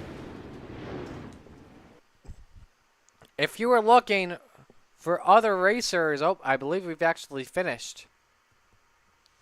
And we have. And now with that said, let's give you the starting lineup for the 25-lap feature. Lane Snook, last week's winner, and Brendan Lacey on the front row. Preston Cranmer and Randy Shreves in row number 2. Donovan Ross and Jamie McCarran in row 3. Garrett Papiat, Matthew Croak, row 4. Jack Hitt, Dan McLaren round out the top 10. Terry Landis and Bob DeGood in row number 6. The rest of the field we go. It's Joe Backus, Roger Craig, Jeff Flaro, Brandon Dittmer, Charlie Bragg, Andrew Smith, Mike Cranmer, and Donald Dory.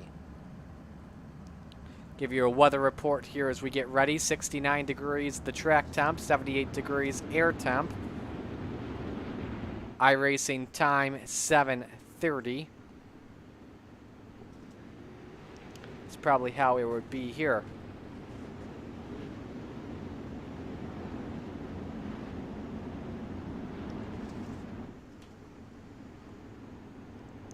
One driver failing to get the green flag, and that is Jack Hitt, who gets towed to the pits. Lane Snook, your points leader, coming in, looking to go 2 for 2. Brennan Lacey, 8th in points.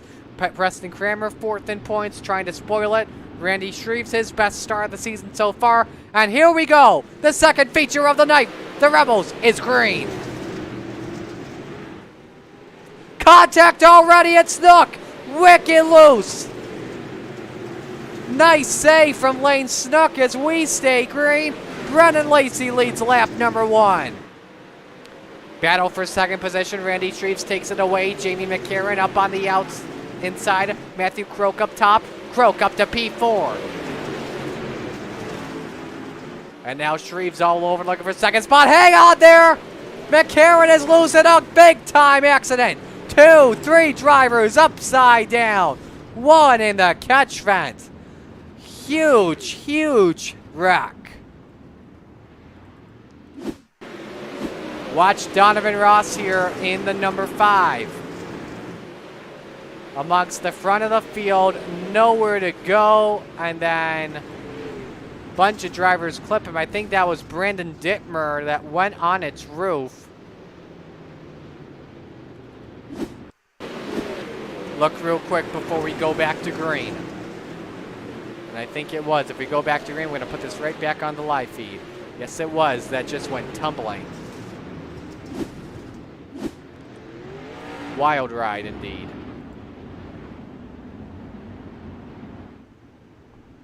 Pace truck is in. We get ready to go back to the green flag. It's Brendan Lacey, the leader. Randy Shreves, 2nd. Jamie McCarran, 3rd. Matthew Croak, 4th. Garrett Papiat rounds out the top 5. Back to green we go. Lacey already using the bottom side of the racetrack. Here comes Matthew Croak side by side with McCarran. That's for 3rd. Oh, big wreck for McCarran. And McCarran falls back up on its lid. And Bob DeGood also involved. Watch that again in real time. Just over bicycled the cushion, went around, and then just got T-boned by DeGood. And that was not DeGood.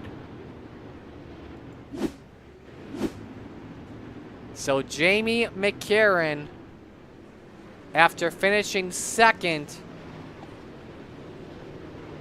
goes from bad to worse. Last week at Williams Grove in the B division, finished in 12th after winning in the C division. Again, caution laps do not count. Let us know who you're rooting for in the chat, by the way, and who you're from. About 20 laps to go here in the B feature. And I think the pace truck should be in pit road this time. Yes, it is. Lacey, Shreves, Croak, Pepia, and Snook. That's your top 5 as we go back to green. Lacey the right to fire first. Fires later than usual, and here we go back to green. Look at Pepiat riding the top side here. And it's 3 wide for second spot. And that is Lane Snook working with him all the way top shelf, but the spots aren't going to count as we're back to yellow. We've got Mike Cranmore reporting he crashed. Same with Charlie Bragg. Let's see what happened on that restart.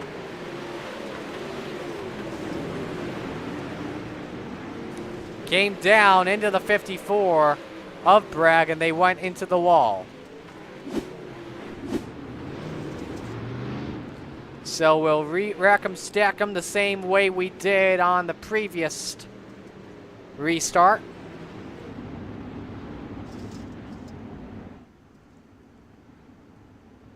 Lane Snook doing a nice job rebounding after getting loose off of turn 2 on lap 1, currently running in the 5th position.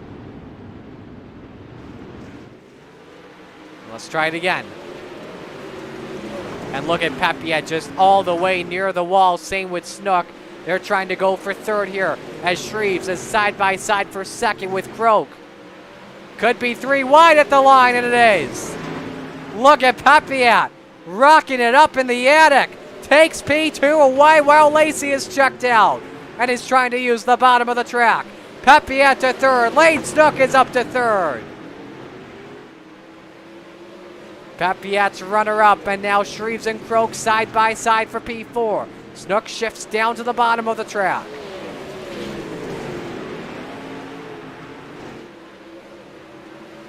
Both of them trying to run that same line. Meanwhile, Lacey's gap is about a 2nd lead over Garrett Pepiat. 10 down, 15 laps to go. We watch that battle for a second closely between Snook and Pepiat. One driver stops on the track. Watch out! Right in front of lap traffic. Is that, I don't know who that is. I think that's Cranmer in the 07. What the heck is he thinking? And just got put up in the catch fence. Right in front of the leaders. I don't know what happened. It's very interesting. He was 4 wide off of turn 2. A lot of contact. And up on his side he went. That's what happened. And then comes down. And someone got into him. Ah, Pepiat put him up in the wall.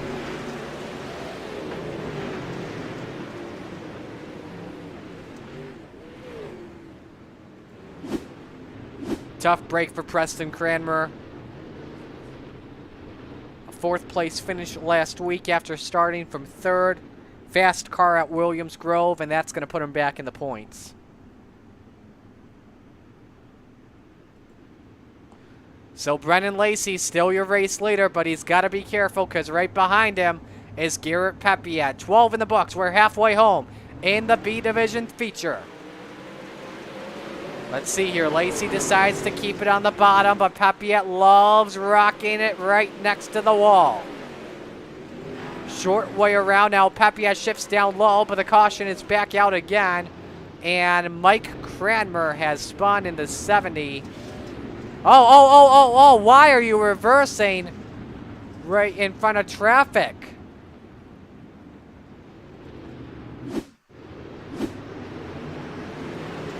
So we'll try that restart again and see what happened. Oh, he just got bumped. Just got bumped from Bob to good. And again, that was not the good. Let's see if I can watch that onboard here. He was off, and yeah, I didn't mean to take out Cranmer, no question about that, but because he was letting off, and then maybe Cranmer got locked up the brakes or something. It seemed like a track where you would normally use the brakes here. Let's try this once again. We'll have about 12 laps to go when we take the green. Lacey using the bottom once again. Pepiat staying top shelf. Snook, same with him. Everyone looks like more drivers using the high side. compared to the bottom. Randy Shreves is 4th, Matthew Croak 5th, and they're side by side for the lead. Pepiat upstairs on the cushion. Same with Lane Snook going to the point. Not just yet. Lacey still rocking the bottom. Does he lead at the line? Yes, he does. But Pepiat steals it away from Lacey. Don't know how the heck Pepiat's not even gotten the wall just yet. Lacey this time doesn't lead at the stripe. It was Pepiat by about a front wing. Lane Snook still back there in the 3rd position as they remain side by side. One the short way around, the other the long way around. Still exchanging the top spot. And Pepiat messing up the high side. Here comes Snook. Wide 2nd spot with the slide job. Crossover Pepiat, and he keeps it. Slide job 2.0 possibly as Pepiat's in the wall. And this is helping Brennan Lacey pull away. Slide job 2.0, they touch. Yellow lights are on with 6 laps to go. Man, this is getting intense. And Roger Craig is around in the 747.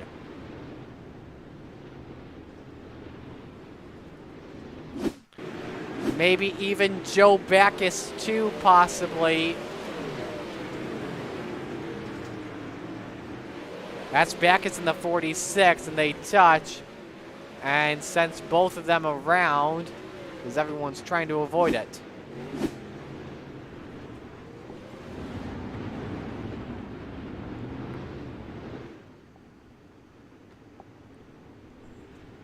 Five-lap shootout. Brennan Lacey trying to hold off Garrett Pepiat. Can Pepiat rebound? That caution was probably what he needed. He tries to go to the inside and fake out. Go up top. Here we go. Shreves, 3 wide for 2nd spot. Pepiat takes it away. They touch with Snook. Rock'em sock'em robots right now with 5 laps to go. And Pepiat trying to close in on Brennan Lacey. Lane Snook up to 3rd. Randy Shreves running in 4th. Side by side for 5th. It's Matthew Croken, Donovan Ross.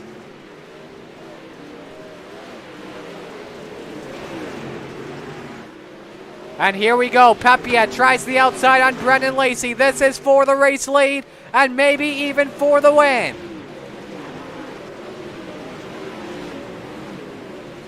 The high side's where you want to be as the yellow is out, coming to 2 to go. And it's for Joe Backus in the 46. Does he make contact with the number 70 of Mike Cranmer? Came up into him, and Cranmer just doesn't expect it, and a 270 goes the 46. So this should be a 2-lap shootout to decide who wins this. Does Garrett Pepiat or Brennan Lacey get their first win of the season, or does Lane Snook go 2 for 2? Last season in the B division, it was the Brennan Lacey and Garrett Pepiat show, especially for Garrett Pepiat. Can he get it done? We're about to find out. 3, now 2 laps to go. They're both defending on the low line. If Pepiat wants a chance, he's going to have to send it. Look at this for 3rd. Lane Snook crosses over, looks for 2nd. Pepiat's on the wall with Snook takes 2nd. Final lap is underway. It's a raucous battle for 2nd spot. Is it Snook? Is it Pepiat? Off turn 4 though. Brennan Lacey. Oh, they crash behind him as Lacey wins it. Shreves 2nd, Snook 3rd, and Pepiat takes a huge shot after the finish. Ouch. But it's Brennan Lacey that takes home the victory. Started in 2nd and got the win. 8th in points coming in, and that will definitely move him up in the standings with the days that Preston Cranmer and Garrett Pepiat had at the end. Pepiat finished in 12th. That's unfortunate. as we'll get ready to talk with your top 3 here in just a moment. The A&J Custom Creations Hard Charger Award goes to Andrew Smith, up 11 spots, started in the 18th position. So let's talk with your top 3 as we are just waiting for them to come on in. We need Lane Snook, then Randy Shreves, then Brennan Lacey.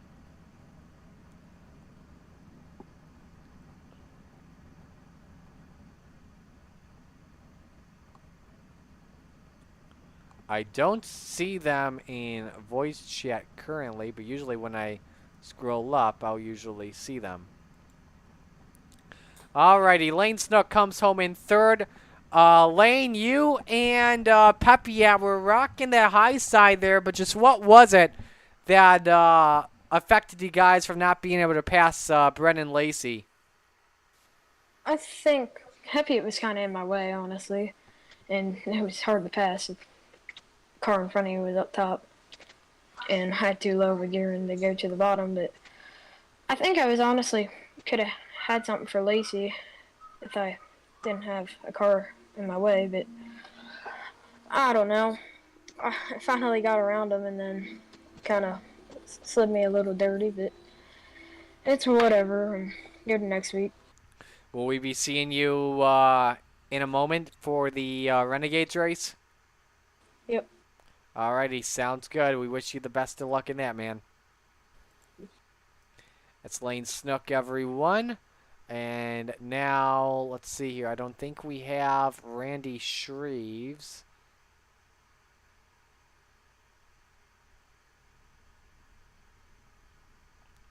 Scrolling up here again, and I don't think we do. So, with that said, we are going to head down to Victory Lane, to Cool Ray Victory Lane, and talk with your winner. He continues his winning race in the Rebels division. Brennan Lacey takes it home. Brennan, that was a fun race up front the entire way for you. You were pulling away a little bit, but then when Pepiat got up to second, he was trying to close in and make some passes for the lead on the outside.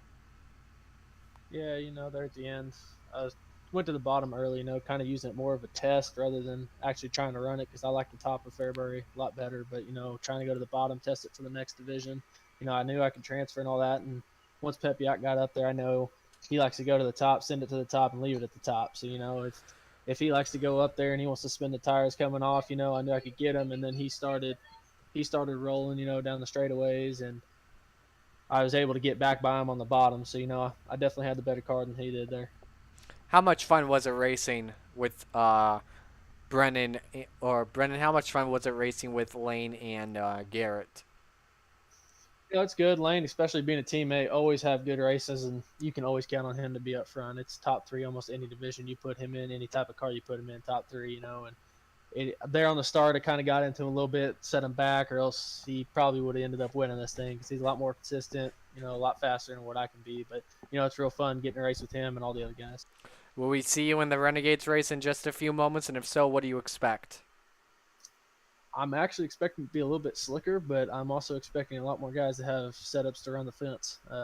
Last time we were here, I know Fitzpatrick, our teammate, call him Fitzy, he ended up whipping us over a second on the bottom, and he was the only car on the bottom. Everybody else was on the top. So, people might have learned from that last year, been able to watch it, and see what could happen. So we're going to go in here and set the car up maybe just a tad bit tighter and see what we can get her done with. Finally, tell me about the sponsors. Who else you want to thank tonight? Vanderbilt race cars, Jesse, Fitzy, Brandon Schultz, Kyle Moonen, Stephen Goldner, Lane Snook, JP. These guys really know what's going on, and all of us are fast every single week. And the time we put in, the sets are fantastic. Can't beat them anywhere. You can put them anywhere on a track, and they're going to be hooked up. Those guys are just big. Got to thank Ross Carrento over at Velocity Race Designs. Hopefully have a new car here in a couple of weeks to show off, and just thank you guys for the broadcast. Great win tonight, man. We'll see you in a few minutes. Thanks, sir. That is Brennan Lacey who gets the job done. Here is your official results. The 2 drivers you don't see on there, Jamie McCarran and Jack Hitt. So Lacey, Shreves, Snook, Landis, and McLaren, the top 5. Donovan Ross 6th, Andrew Smith 7th, Matthew Croak 8th, Jeff Flaro 9th, and Brandon Dittmer 10th. A nice job there from Andrew Smith from 18th up to 7th position. I believe that's, I want to say that's from a B main starting spot too, to getting that win in, or to gain the Hard Charger Award of the race and finish 7th. So that's pretty cool to see. All right, we are going to take another break. When we come back, we will get you set for the Renegades division. So stay with us, everyone.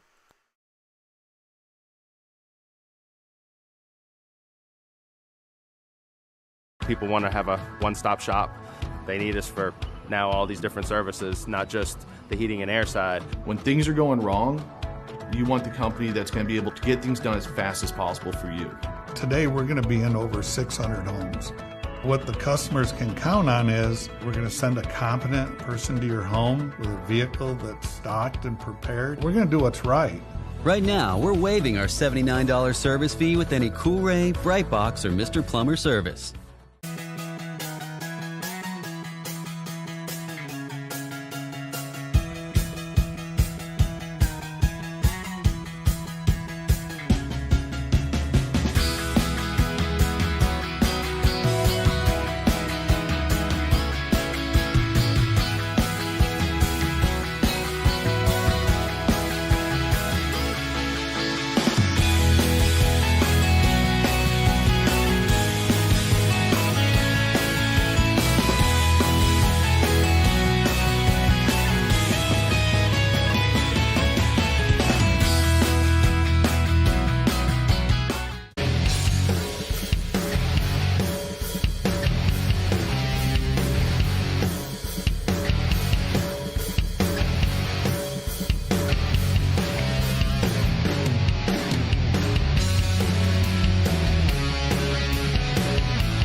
We are getting ready to go here for the Renegades A Division as a part of Monday Night Madness. And the Renegades are brought to you by, as always, by our good friends at A&J Custom Creations.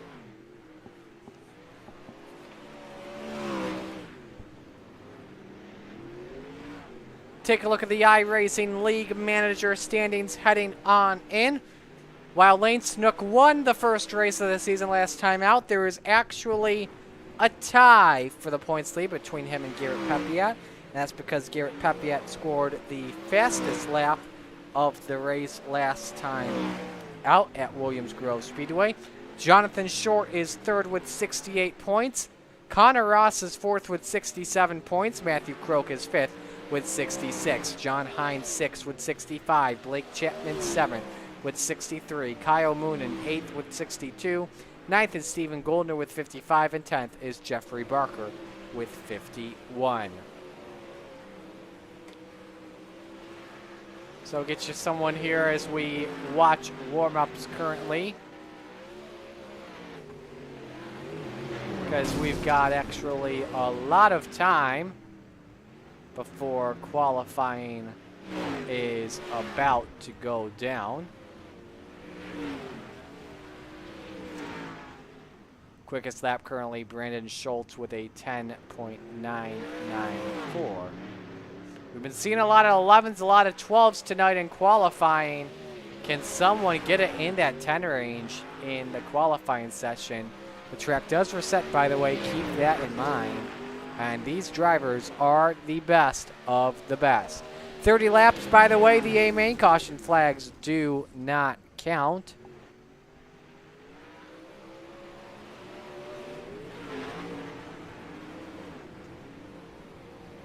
While we're at it, let's continue to mention some other things. If you are looking for other racers that enjoy racing without all the drama and name calling of normal iRacing, come out and join the cool Ray Coast2Coast Racing League.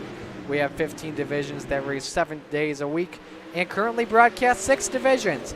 Members know that they are a part of something bigger than just the on-track experience. Go to www.c2cro.com and click on Apply to join in on the action. The cars are virtual and the racing is real. Come out and join us on the Coast2Coast Racing Network on YouTube and click subscribe to catch all the Coast2Coast Racing League action. Join us for Monday Night Madness from 7 to 10 p.m. Eastern as Marty Sakala and SJRN bring you all the Raiders, Rebels, and Renegades action. Welcome Home Wednesdays feature the hometown heroes with Joe White, and OSRN from Lernerville Speedway. Then Joe returns for Thursday Night Thunder featuring the Dirt Modifieds and Pro Late models at 9 o'clock.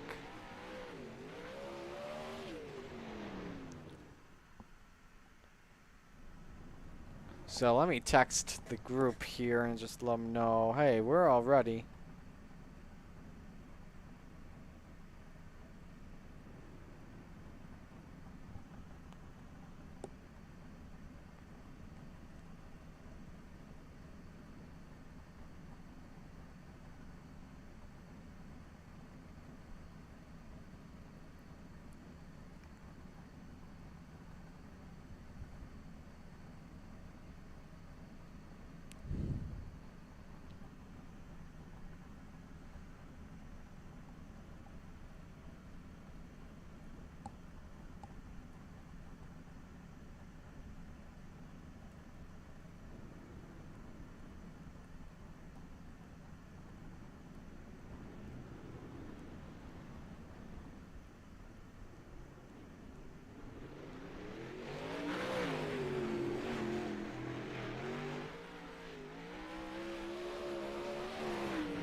So while we wait, I guess we will take this opportunity to thank all of our sponsors for tonight's action before we get things going here. Obviously, we just mentioned iRacing League Manager, also Pitside Podcast for qualifying for the heat races, the Lucas Oil Empire Super Sprints, and let me tell you something. Again, that's going to be a fun one to watch Thursday night at Land of Legends Raceway in person. It is CNY Speed Week. Wednesday begins at Can-Am, the nasty track in the north. Thursday, we're at the track where legends are made at the Land of Legends. Friday and Saturday, it's the Brewerton-Fulton combination. And then Sunday, we end things off at the port at Weedsport Speedway. And it's always good to have a port burger at Weedsport. Icon Sim Sports, the Super Dirt Car Series, they got the Liberty 100 Thursday night. And that should be a fun one to watch without question. Gambler Motorsports, and also want to give a shout out since we haven't shouted them out yet tonight. The Can-Am Racing Team, they sponsor Heat Races number 5. And if we do get time tonight, we will be able to sponsor. We will be able to give them their sponsorship shout out. Indeed. The B Main always brought to you by SBGC 3D Printing. The driver of the week, once that happens, brought to you by Mr. Plumber, Atlanta's most trusted name in plumbing. Cool-Ray being the title sponsor of the Coast2Coast Racing League. And then finally, A&J Custom Creations and Malcolm's Mills Writing. So, qualifying is wrapped up. Last week's results, by the way, let's give you your top 10 from last week. Lane Snook, Garrett Pepiak, Kyle Moonen, John Hine, Connor Ross, Matthew Croak, Jonathan Short, Blake Chapman, Stephen Goldner, and Aiden Young were your top 10. Let's watch Daniel Vaught for the first time here in the number 180. Track time going to be a lot faster here as they work on lap number 1. We're actually going to watch Patrick Spangler here in the 051 as he's a little bit ahead. Spangler starts off on the quick times here. 11.53 is the quick time currently. And now it's 11.48 from Tom Taylor. From turn 4, Spangler loses it. And Steven Fernberg trying to improve. John Hine now the quick time by 1/1000th of a second. Brandon Schultz to the top with an 11.196.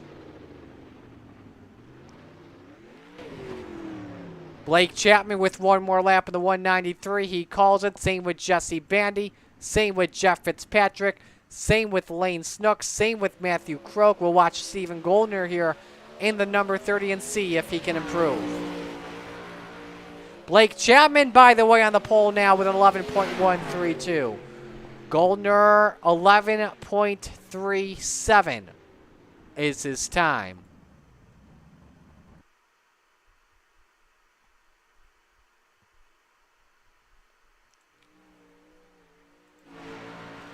Benjamin Kolsch wrapping up his second lap, trying to beat 11.44, does not, an 11.50.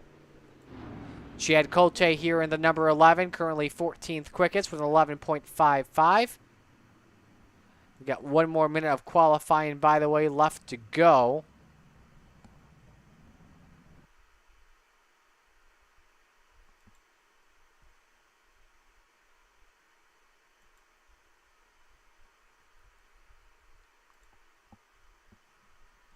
But 11.132, a blistering lap by Blake Chapman, 7th in the standings, coming in and finished 8th. One more driver in qualifying right now. We've got a 31 car entry list for tonight. Mooning's good in there in Sector 1. Let's see how he does here off of turn 4 on lap number 1. Up to 6 with 11.34. One more lap. He may have just clipped the wall there. I am not too sure of that. And I believe he did. Checkers are out on qualifying, and it is Blake Chapman on the pole. Keep in mind, we do invert the top 4 in each heat race, and here is how they line up. Steven Fernberg, 11.527. Benjamin Kolsch next to him. Lane Snook and Blake Chapman in row number 2. Aiden Young, John Short, row 3. Andrew Smith, Brian Moore Sr., row 4. Again, qualifying was brought to you by the Pitside Podcast. Heat race number 1 brought to you by our friends at the Lucas Oil Empire Super Sprints.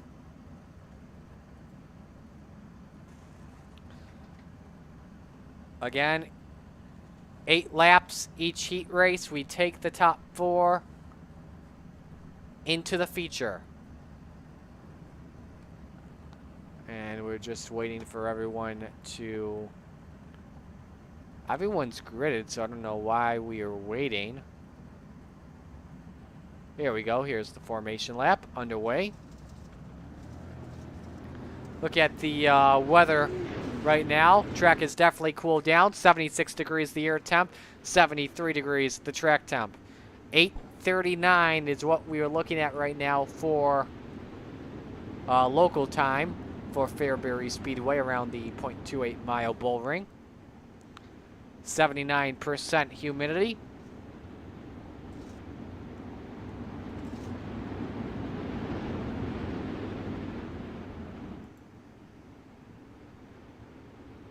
Pace truck is in. Steven Fernberg will bring the field to the green flag.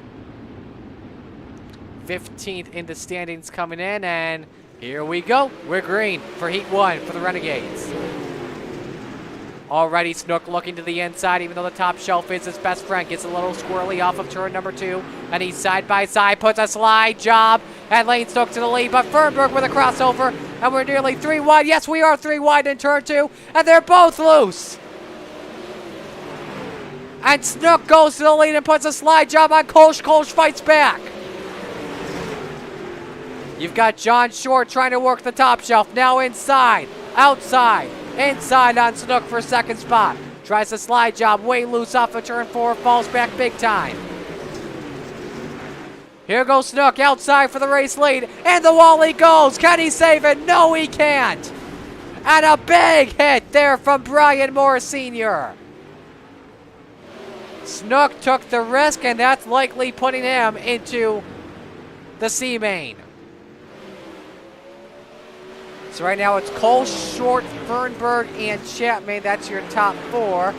About a second lead for Chapman over Smith with 3 to go in Heat 1. Battle heating up, though, for the Heat 1 win and the pole position. John Short takes it to the inside. Slide jobs, Benjamin Kolsch for the lead. Final lap is underway. Kolsch has it. Kolsch trying to fight back, but Short up on the outside. On a last lap pass. Kolsch one last slider. Can it work? No, it can't. John Short takes Heat 1. Oh, baby, if you don't like that race, just go home. Fernberg and Chapman also transfer in.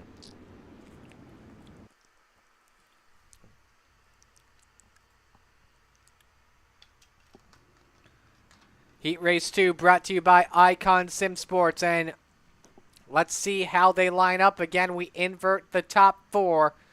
And it's Dan McLaren with an 11.532, the Raiders C Division winner.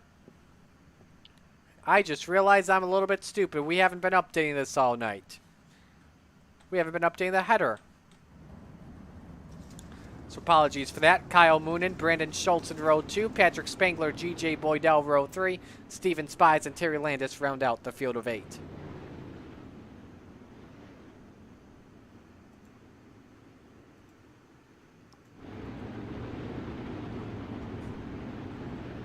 Watch Dan McLaren closely. You know he loves to ride the low line when the track is rubbered in, but it doesn't look a lot rubbered right now like it did in the C Division. So I think you could see him definitely using the top shelf. He's got Matthew Croak next to him, 5th in the series points, coming home in 6th last week. As here we go for heat race number 2, it's green. Oh, McLaren did not get a good restart at all. And on the top side, it's Croak and Schultz, your top 2. McLaren's in 3rd, and he's up in the wall, up on 2 wheels, and the wall again, and around he goes. And that will put him out of the running. Terry Landis with a final transfer spot, side by side with Kyle Moonen for 4th. Moonen on the outside. And can he take it? Yes, he can. But it's Croak and Schultz, your top 2 at Fairbury. 4 down, 4 to go this time by. Here goes Schultz. He looks inside. Possibly a slide job. No, he does not. Croak keeps the lead.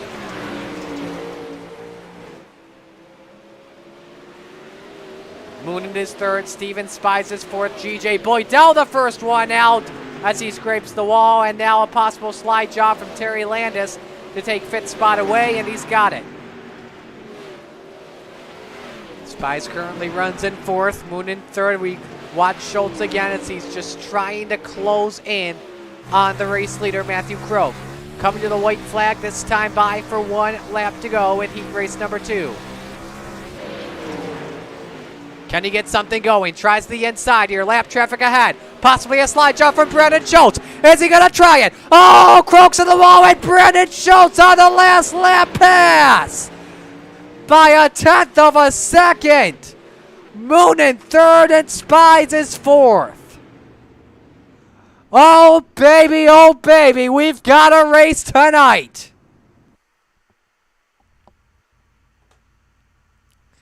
Heat race number 3 brought to you by the Super Dirt Car Series, and here's how they line up. Again, we invert the top 4. The B Division winner, Brennan Lacey, on pole with John Hine next to him. Stephen Goldner, Jesse Bandy in row number 2. Garrett Pepiat and Randy Shreves in row 3. Barry Goldner starts in the 7th position. Just waiting for a couple of more drivers to get on in here. I believe Brennan Lacey the only one we are waiting on, then we are good to go.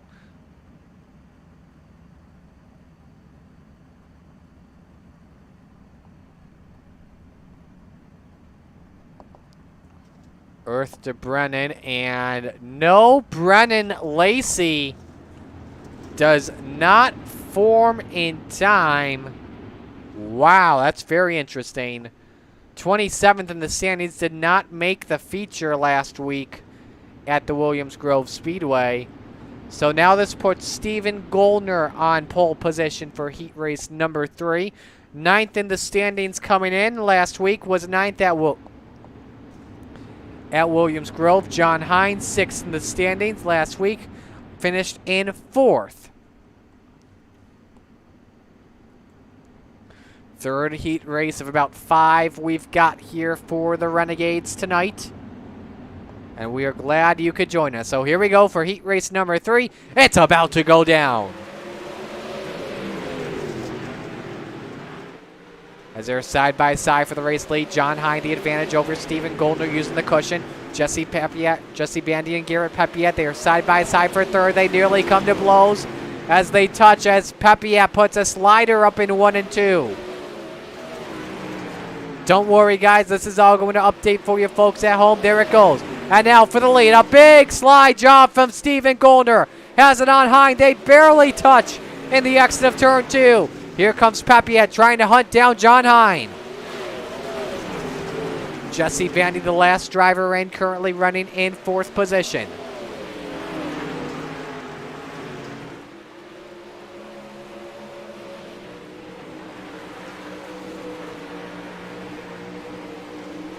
Again, there's your best battle on track. Pepiat trying to look down to the inside. Nothing coming to fruition as Hine got on 2 wheels. There's some contact.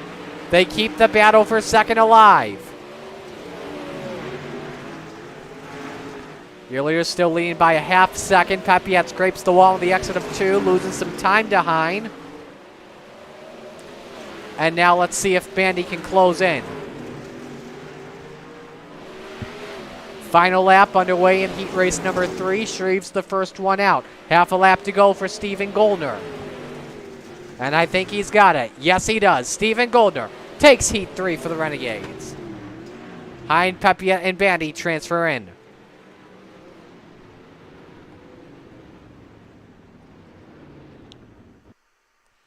So now heat race number 4 brought to you by Gambler Motorsports. Let's show you how they line up. Again, we take the top 4.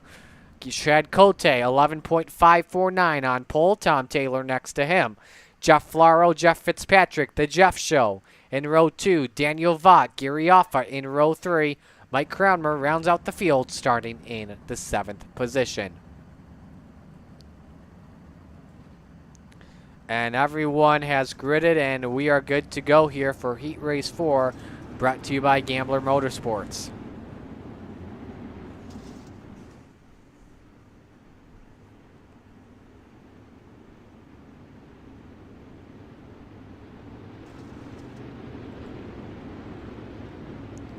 Again, your top 4 transfer in. We got one driver blinking. I believe is that Cranmer in the 70 or Offit in the 94?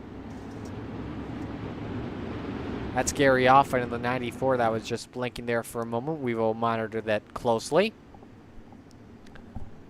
Pace truck is in. Cote and Taylor, your front row.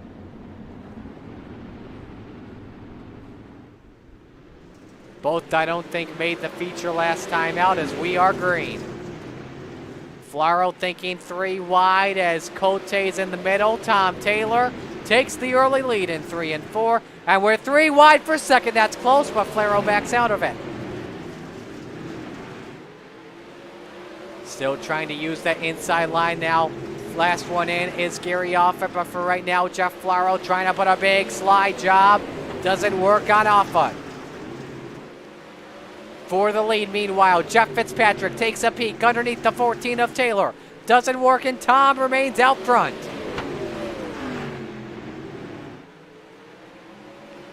Fitzpatrick trying the inside slide job, a possibility. Nope, can't get it to go. Track starting to rubber up on the top shelf. And Fitzpatrick has the lead by about a rear tire at the moment. Slide on top of Taylor. Chad Cote in the battle. Let's watch that battle for fourth. Offutt and Flaro battling. Oh, there's a spin! And that was Fitzpatrick and Cranmer coming to exchange. But it's still the battle for the win. As Taylor's on the wall. Cote down to the inside. Daniel Vaught, the last one in. Flaro, the first one out. Final lap underway. For the lead, Chad Cote over Tom Taylor. This Taylor has one lap, Scassman 3 and 4. They both keep it on the high side, and Chad Cote wins Heat 4. Taylor, Offutt, and Vaught transfer in.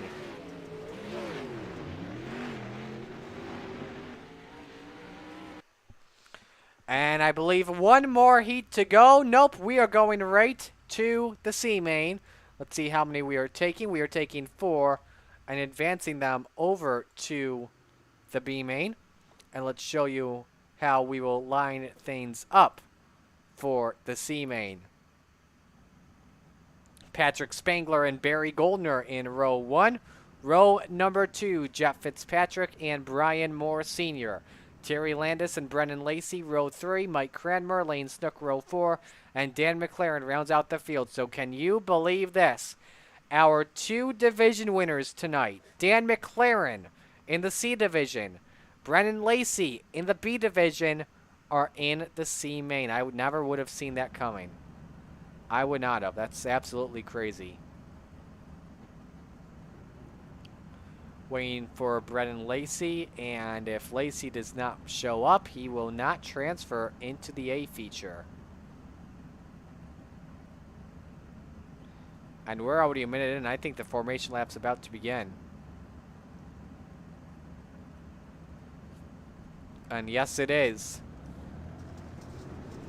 So Brennan Lacey will not have a chance at making it to the A feature.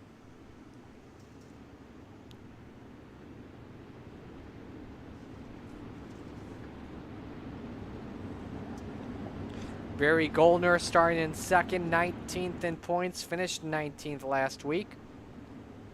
Patrick Spangler coming home in 13th. Jeff Fitzpatrick also in this. First time in the A division this season. Brian Moore Sr. finishing 21st in the feature last time out. The pace truck is in. 10 laps in the C main. Again, we take top 4. They transfer to the B main. Everyone else goes home. Here we go.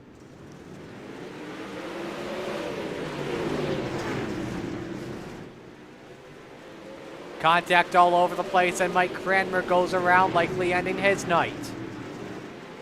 As they're side by side, and 3 wide for 4th. Send it in, Lane Snook. Up to second spot. Remember, he wrecked in his heat and had to go through to the C main. And he's up to second. Fitzpatrick and Goldner side by side for 3rd. Brian Moore Sr. trying to make it into the B main. And he's inside on Goldner. Goldner with the edge on the out. And can he clear? Oh, is that McLaren up in the wall? It was. And again, that's likely going to end his night too. Continuing to watch that battle for 4th as Spangler has put a nice gap on Lane Snook. Jeff Fitzpatrick is 3rd. Barry Goldner currently 4th. As Morris Sr. just trying to close his way on in. This is from his visor cam. He's got to run.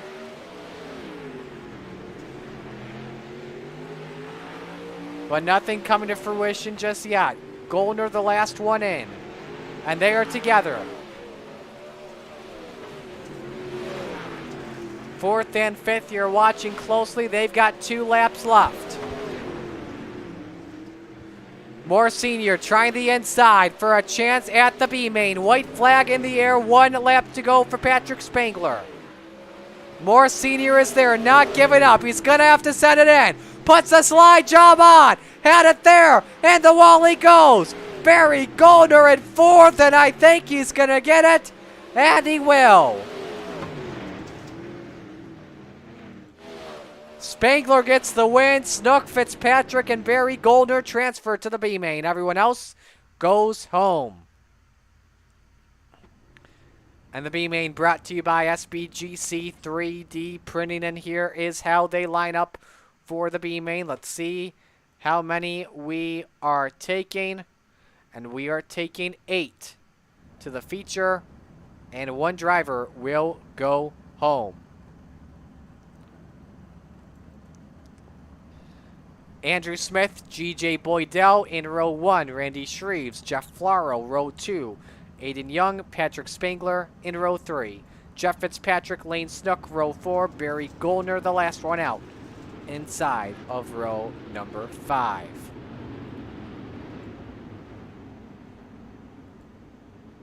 Top 3 all Canadians in the B main. Andrew Smith looking for his first feature in the Renegades this season. Same goes for G.J. Boydell, did not make the A main last week.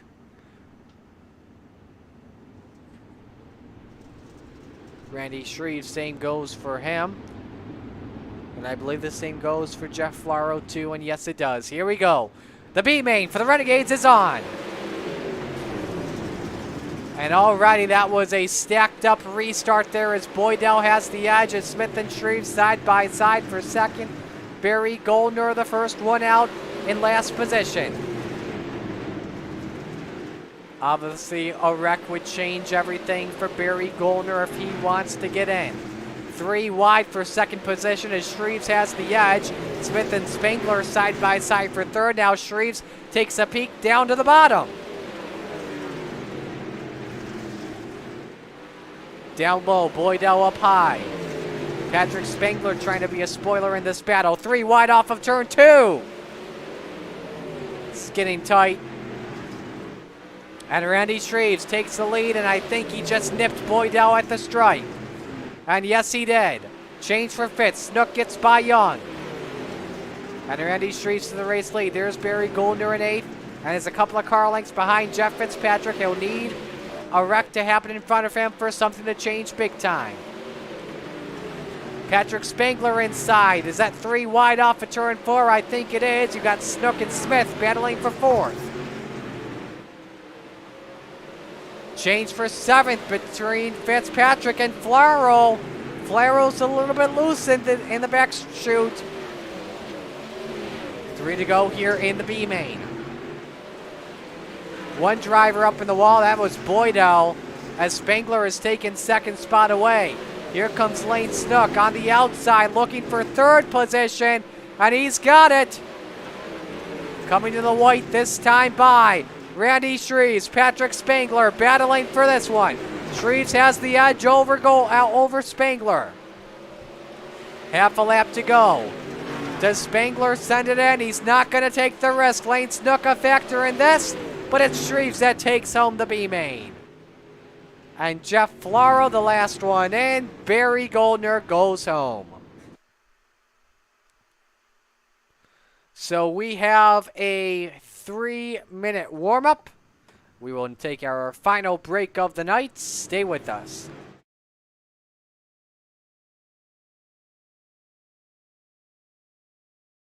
People want to have a one-stop shop. They need us for now all these different services, not just the heating and air side. When things are going wrong, you want the company that's going to be able to get things done as fast as possible for you. Today we're going to be in over 600 homes. What the customers can count on is we're going to send a competent person to your home with a vehicle that's stocked and prepared. We're going to do what's right. Right now, we're waiving our $79 service fee with any Cool Ray, Brightbox, or Mr. Plumber service.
Checkers are out for the warm-up, and it's Brandon Schultz that was the quickest. And it is now time, on behalf of the Coast2Coast Racing League and all of our sponsors, we thank you for spending your Monday night with us. It is now time for the starting lineup for the Renegades division. It is John Short and Brandon Schultz on the front row. Row 2, Stephen Goldner and Chad Cote. Row 3, Benjamin Kolsch and Matthew Croak. Row 4, John Hine and Tom Taylor. Stephen Fernberg and Kyle Moonen round out the top 10. Garrett Papiet and Gary Offa in row number 6. Blake Chapman, Steven Spies in row 7. Jesse Bandy, Daniel Vaught, row 8. Randy Shreves, Lane Snook in row 4. Patrick Spangler, G.J. Boydell in row number 10. Andrew Smith, Aiden Young in row 11. And Jeff Fitzpatrick and Jeff Flaro in row number 12. As we get ready to go, there is your field of 24 about to take the green. Final weather update.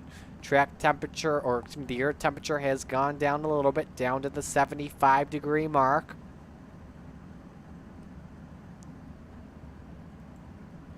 And we are in for a treat tonight. Round 2 of the Renegades.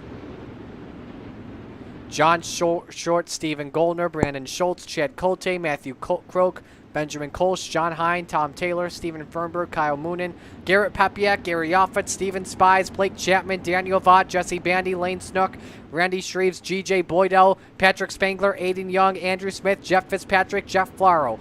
Pick your favorite driver, and who's it going to be? How's it going to be done?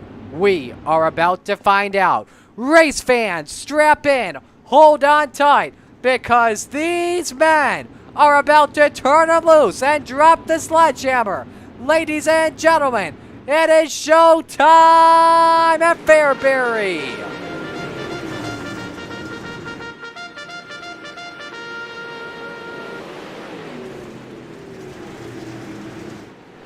Off of quarter number 4 for the first time, lap 1 in the books. You can give it to Brandon Schultz around a very dusty Fairbury.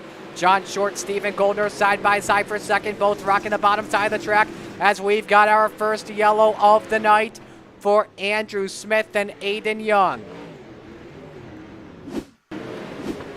Malcolm's Millsville riding replay will show us what happened. A huge stack up in front of them. They saved it for that time. And Smith just got in a little bit too deep into Aiden Young. And around they go, and that brings out the first yellow of the night.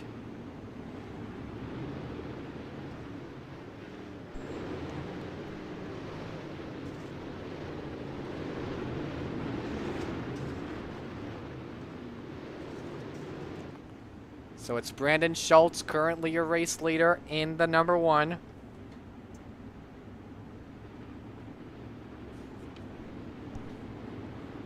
Schultz's first race on the season. Let's take a look and see if we can figure out where he finished in points last season. Get to it in a little bit, but we are back to green.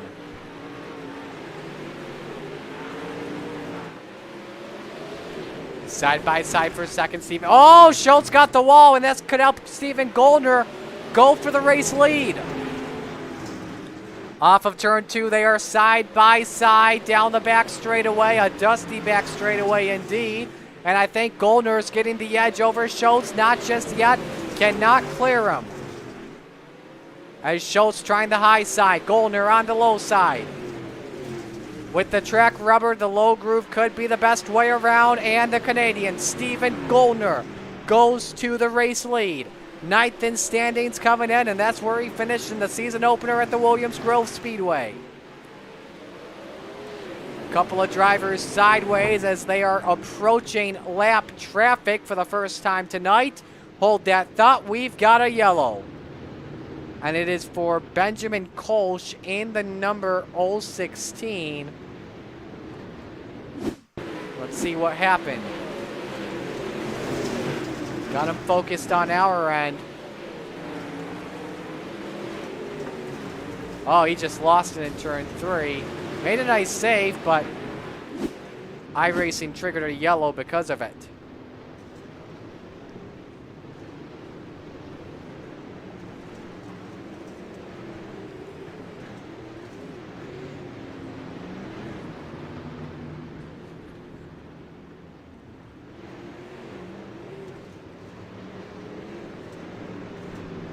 So for Brandon Schultz, he only did 1 race last year in the A division.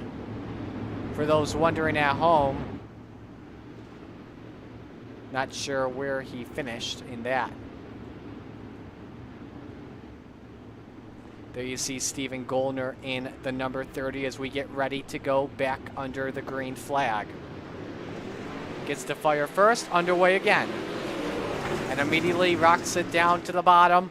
Brandon Schultz, John Short up on the top side.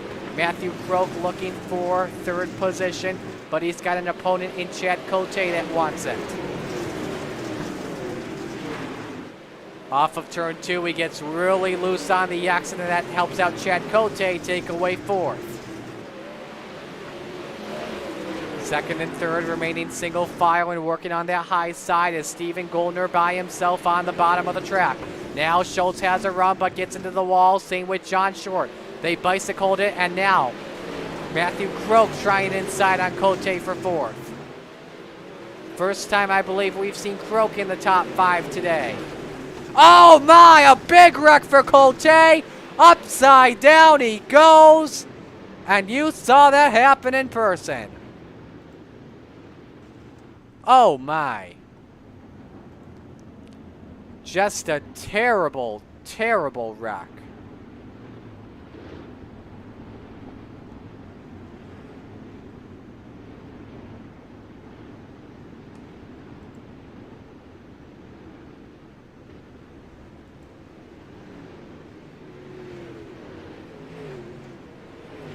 So a couple of things we need to let you know on too.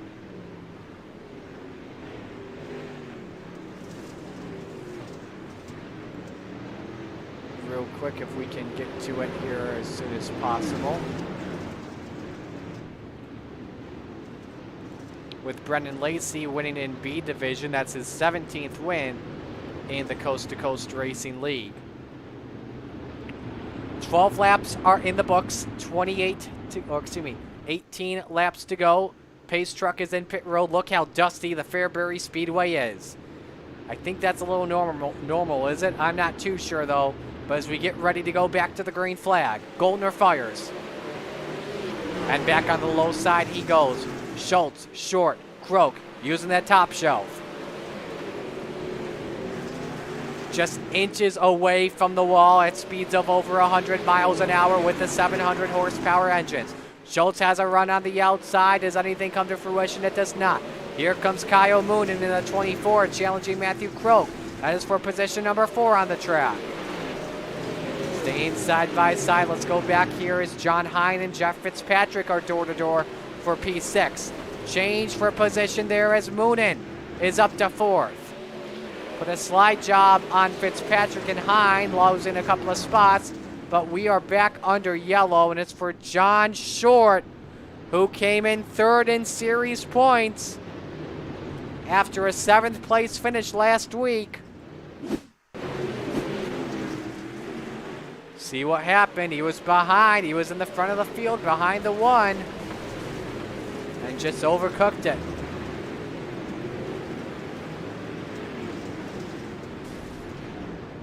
Takes some more damage from the 55.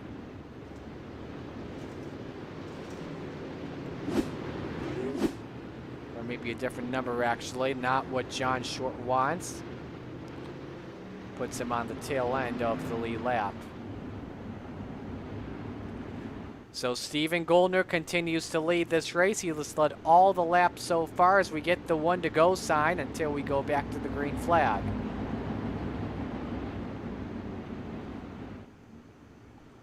Brandon Schultz 2nd, Matthew Croak 3rd, Kyle Moonen 4th, John Hine rounds out the top 5. Again, Goldner has the right to fire first. We'll see the cross flags in the air this time. 15 down, 15 to go. And immediately takes it to the bottom of the racetrack. Schultz in 2nd. Croak clears Moonen, keeps it in 3rd position as they're side by side for 5th. Fitzpatrick wants a piece of Hine, and I think he's got it for right now, but the exit gives you that big advantage. Fitzpatrick trying to take the top 5 spot back from Hine and maybe even 4th from Kyle Moonen. Excellent racing we're seeing so far, and possibly a change for 2nd position. It's actually for 3rd, I should say. Matthew Croak up to 3rd spot with Kyle Moonen as Fitzpatrick and Hine are out of the groove. They've fallen back a couple of spots. And now Croak and Fitzpatrick trying to claw their way down. How about Jeff Fitzpatrick from 23rd in the B main up to 3rd position? Can you believe that so far tonight? Leaders are in lap traffic. I believe that's Andrew Smith. They put a lap down, and Brandon Schultz having a tough time getting on by. There's the yellow with 10 to go. And it is for, oh man, that's for Garrett Pepia. That's big. Your points leader coming on in has crashed. B division regular. Does he get turned on the exit? Loose there. Ooh, someone cut his front wing off and took it into the grass. Made a nice save though, but that was enough to bring the yellow flag out.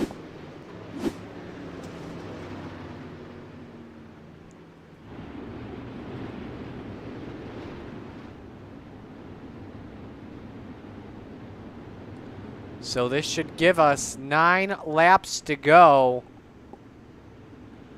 When we get back to the green flag, this is not over yet. Steven Goldner, your race leader, with Brandon Schultz in 2nd. But Jeff Fitzpatrick and Matthew Croak are closing in big time. And how about Fitzpatrick up 20 spots? He's got the 2nd fastest lap of the race. Steven Goldner, the only driver in the 11 so far with an 11.81 as we're back to green. Fitzpatrick trying the bottom on Schultz, looking for 2nd. Low line, shortest way around, but nothing working. Schultz hitting a nice run on the exit. Brandon Schultz up to 2nd position and is laying his eyes on Steven Goldner. Big wreck off turn 4. Yellow is out, a car upside down. And that is Kyle Moonen. 8th in the standings coming in. And that should leave us with about a 6-lap shootout. Let's give you the replay and see what happened.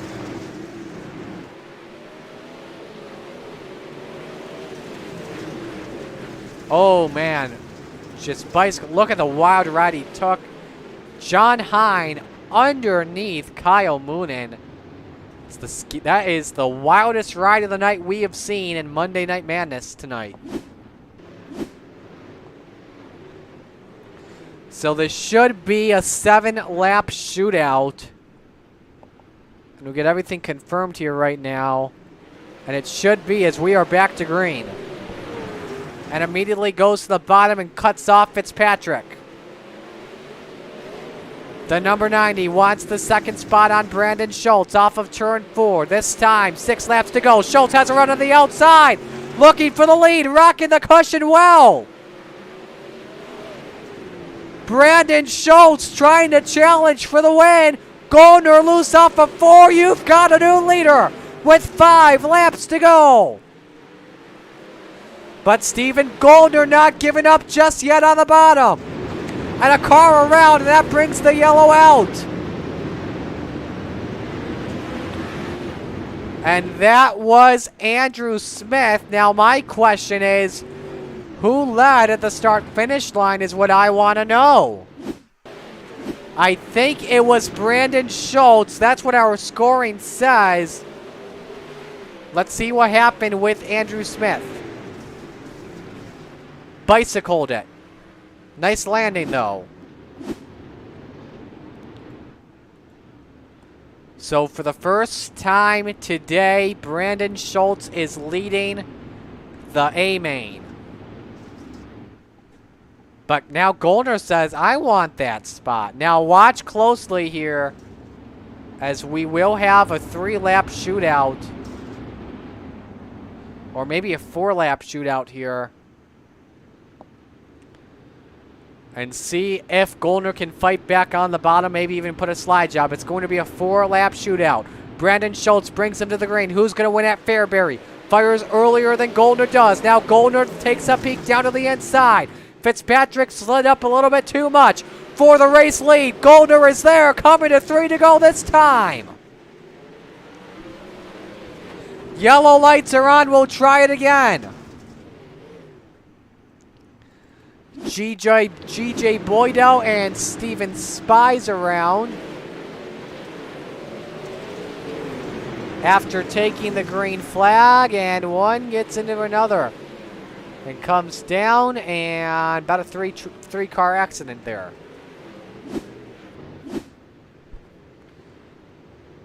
And Goldner's just thinking, what is it going to take to beat this guy? So because of that, we'll take a lap off the board, and we'll have a 3-lap shootout. Brandon Dittmer in chat saying, arguably my worst performance in a while. Hopefully Volusia will be better. And yes, thanks for the self-promotion. Thanks for the promotion there. That is where we will be next week. 3-lap shootout. Can Brandon Schultz do it? Let's see what happens. Better start than Goldner this time, but Steven goes to the bottom, shuts the door on Fitzpatrick. Goldner's got to run off a 2. Let's see if this can work. He's got the lead for now. 2 laps to go. Brandon Schultz, Stephen Goldner, winner take all with the Renegades division tonight. Goldner the short way around, white flag in the air, 1 lap to go. Goldner's got the lead over Schultz. And I think he could clear Schultz for now, but let's see what happens. Final time through, Schultz up in the wall. Stephen Goldner does it at Fairbury Speedway tonight. Brandon Schultz second, and from 23rd to 3rd is Jeff Fitzpatrick.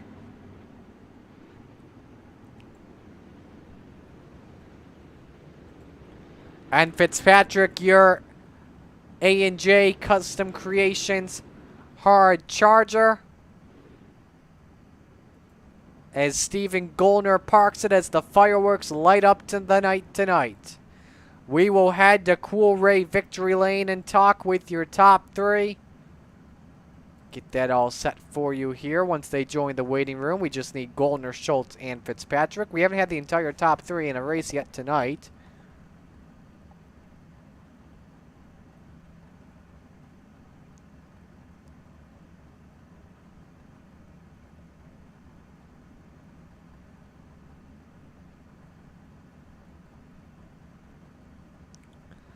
And let's see here. Are they all in here? We've got Fitzpatrick in.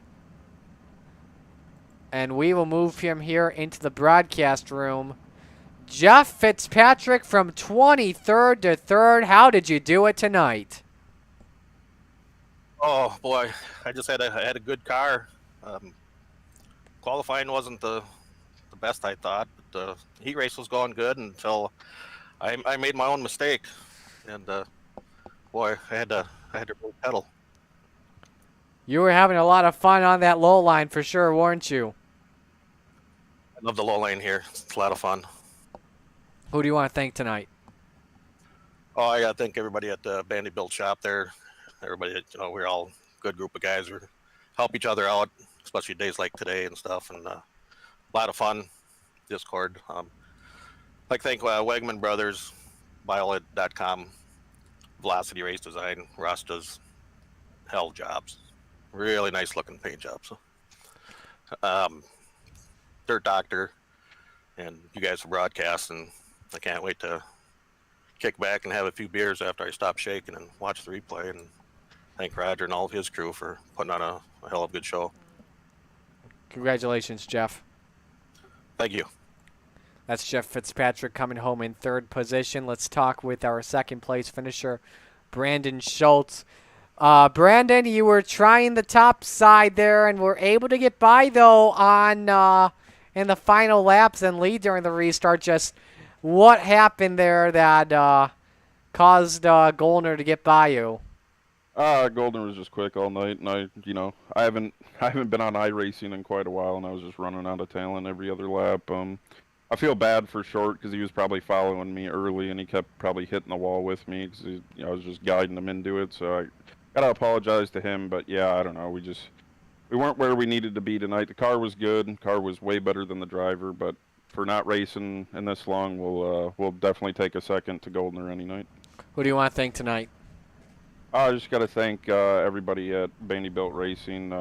They're a bunch of great guys, great teammates. Got to thank ABR Setup Shop, Dirt Doctor Trucking, Fits Perfect Photography, Velocity for always making the car look good. Just got to thank Roger for putting on an awesome league, and you for broadcasting. Congratulations. Thanks, buddy. That is Brandon Schultz, who comes home in 2nd position. And now it is time to talk with your race winner, Stephen Gollner. Gets it done. Stephen, congratulations on the win. You were having a lot of fun on the bottom side of the track for your 42nd coast-to-coast win. Yeah, I normally don't like the bottom here. I'm normally more of a top runner, or top side runner, but I tried something a little bit different tonight, and definitely paid off there. Walk me through those final laps battling with Schultz for the win. Just what are you thinking in that situation? I just had to hit my lines. I wasn't really hitting them great throughout the race. I mean, it was decent when it was early on because there was a lot of grip down there, but once the grip started going away after the cautions and everything, I really had to slow down my corner entry and through the middle and just make sure I get a good exit and don't spin the tires too bad. It was pretty tough. Brandon's one of the best guys in this league. It was tough to keep patient on the throttle, but we managed to get it done. Next week we go to Volusia. What are you looking forward to in that? I actually, I've had a lot of rough luck at Volusia, but like last time we were there, we had a decent run. So hopefully we can bang out another podium, and we'll see. I mean, it's a week away. We got some time to practice, and we'll see where we're at. Finally, who do you want to thank tonight? I gotta thank all the Bandy Boat guys: Jesse, Brandon, Fitzy, Kyle, Lane, Lacey, JP, Wegman Brothers, Bio.com, Bandy Boat Race Cars, Velocity Race Designs, Dirt Doctor Trucking, Fritz Perfect Photography. You guys for the broadcast and everyone that puts this league on. Congratulations on the win, Steven. Thanks a lot. Steven Goldner gets it done tonight here at the Fairbury Speedway. Let's show you the official results from tonight's running. Goldner, Schultz, Fitzpatrick, Hine, Chapman, the top 5. Lane Snook, 6th. Matthew Croak, 7th. Tom Taylor, 8th. Daniel Vault, 9th. And Stephen Fernberg in 10th. Good running by all those drivers. And let's show you how the rest of the results look on your screen. Those that finished at least a lap down or more. So that will do it for us for Monday Night Madness tonight. Don't forget what's coming up on the schedule. Wednesday and Thursday night, we got the Hometown Heroes at Lernerville. And then Thursday Night Thunder from Lanier, the OSRN. We'll have complete coverage of that. Next week, we are at Volusia. I believe we are at the Volusia Speedway. Let me just confirm my notes here to make sure. Yes, we are at Volusia Speedway Park for a fun one for Monday Night Madness. On behalf of everyone at Coast to Coast Racing League and all of our great sponsors, including Roger, Preston, and all the guys, I'm Marty Sakala signing things off. So long from Fairbury Speedway. Till then, take care, everyone.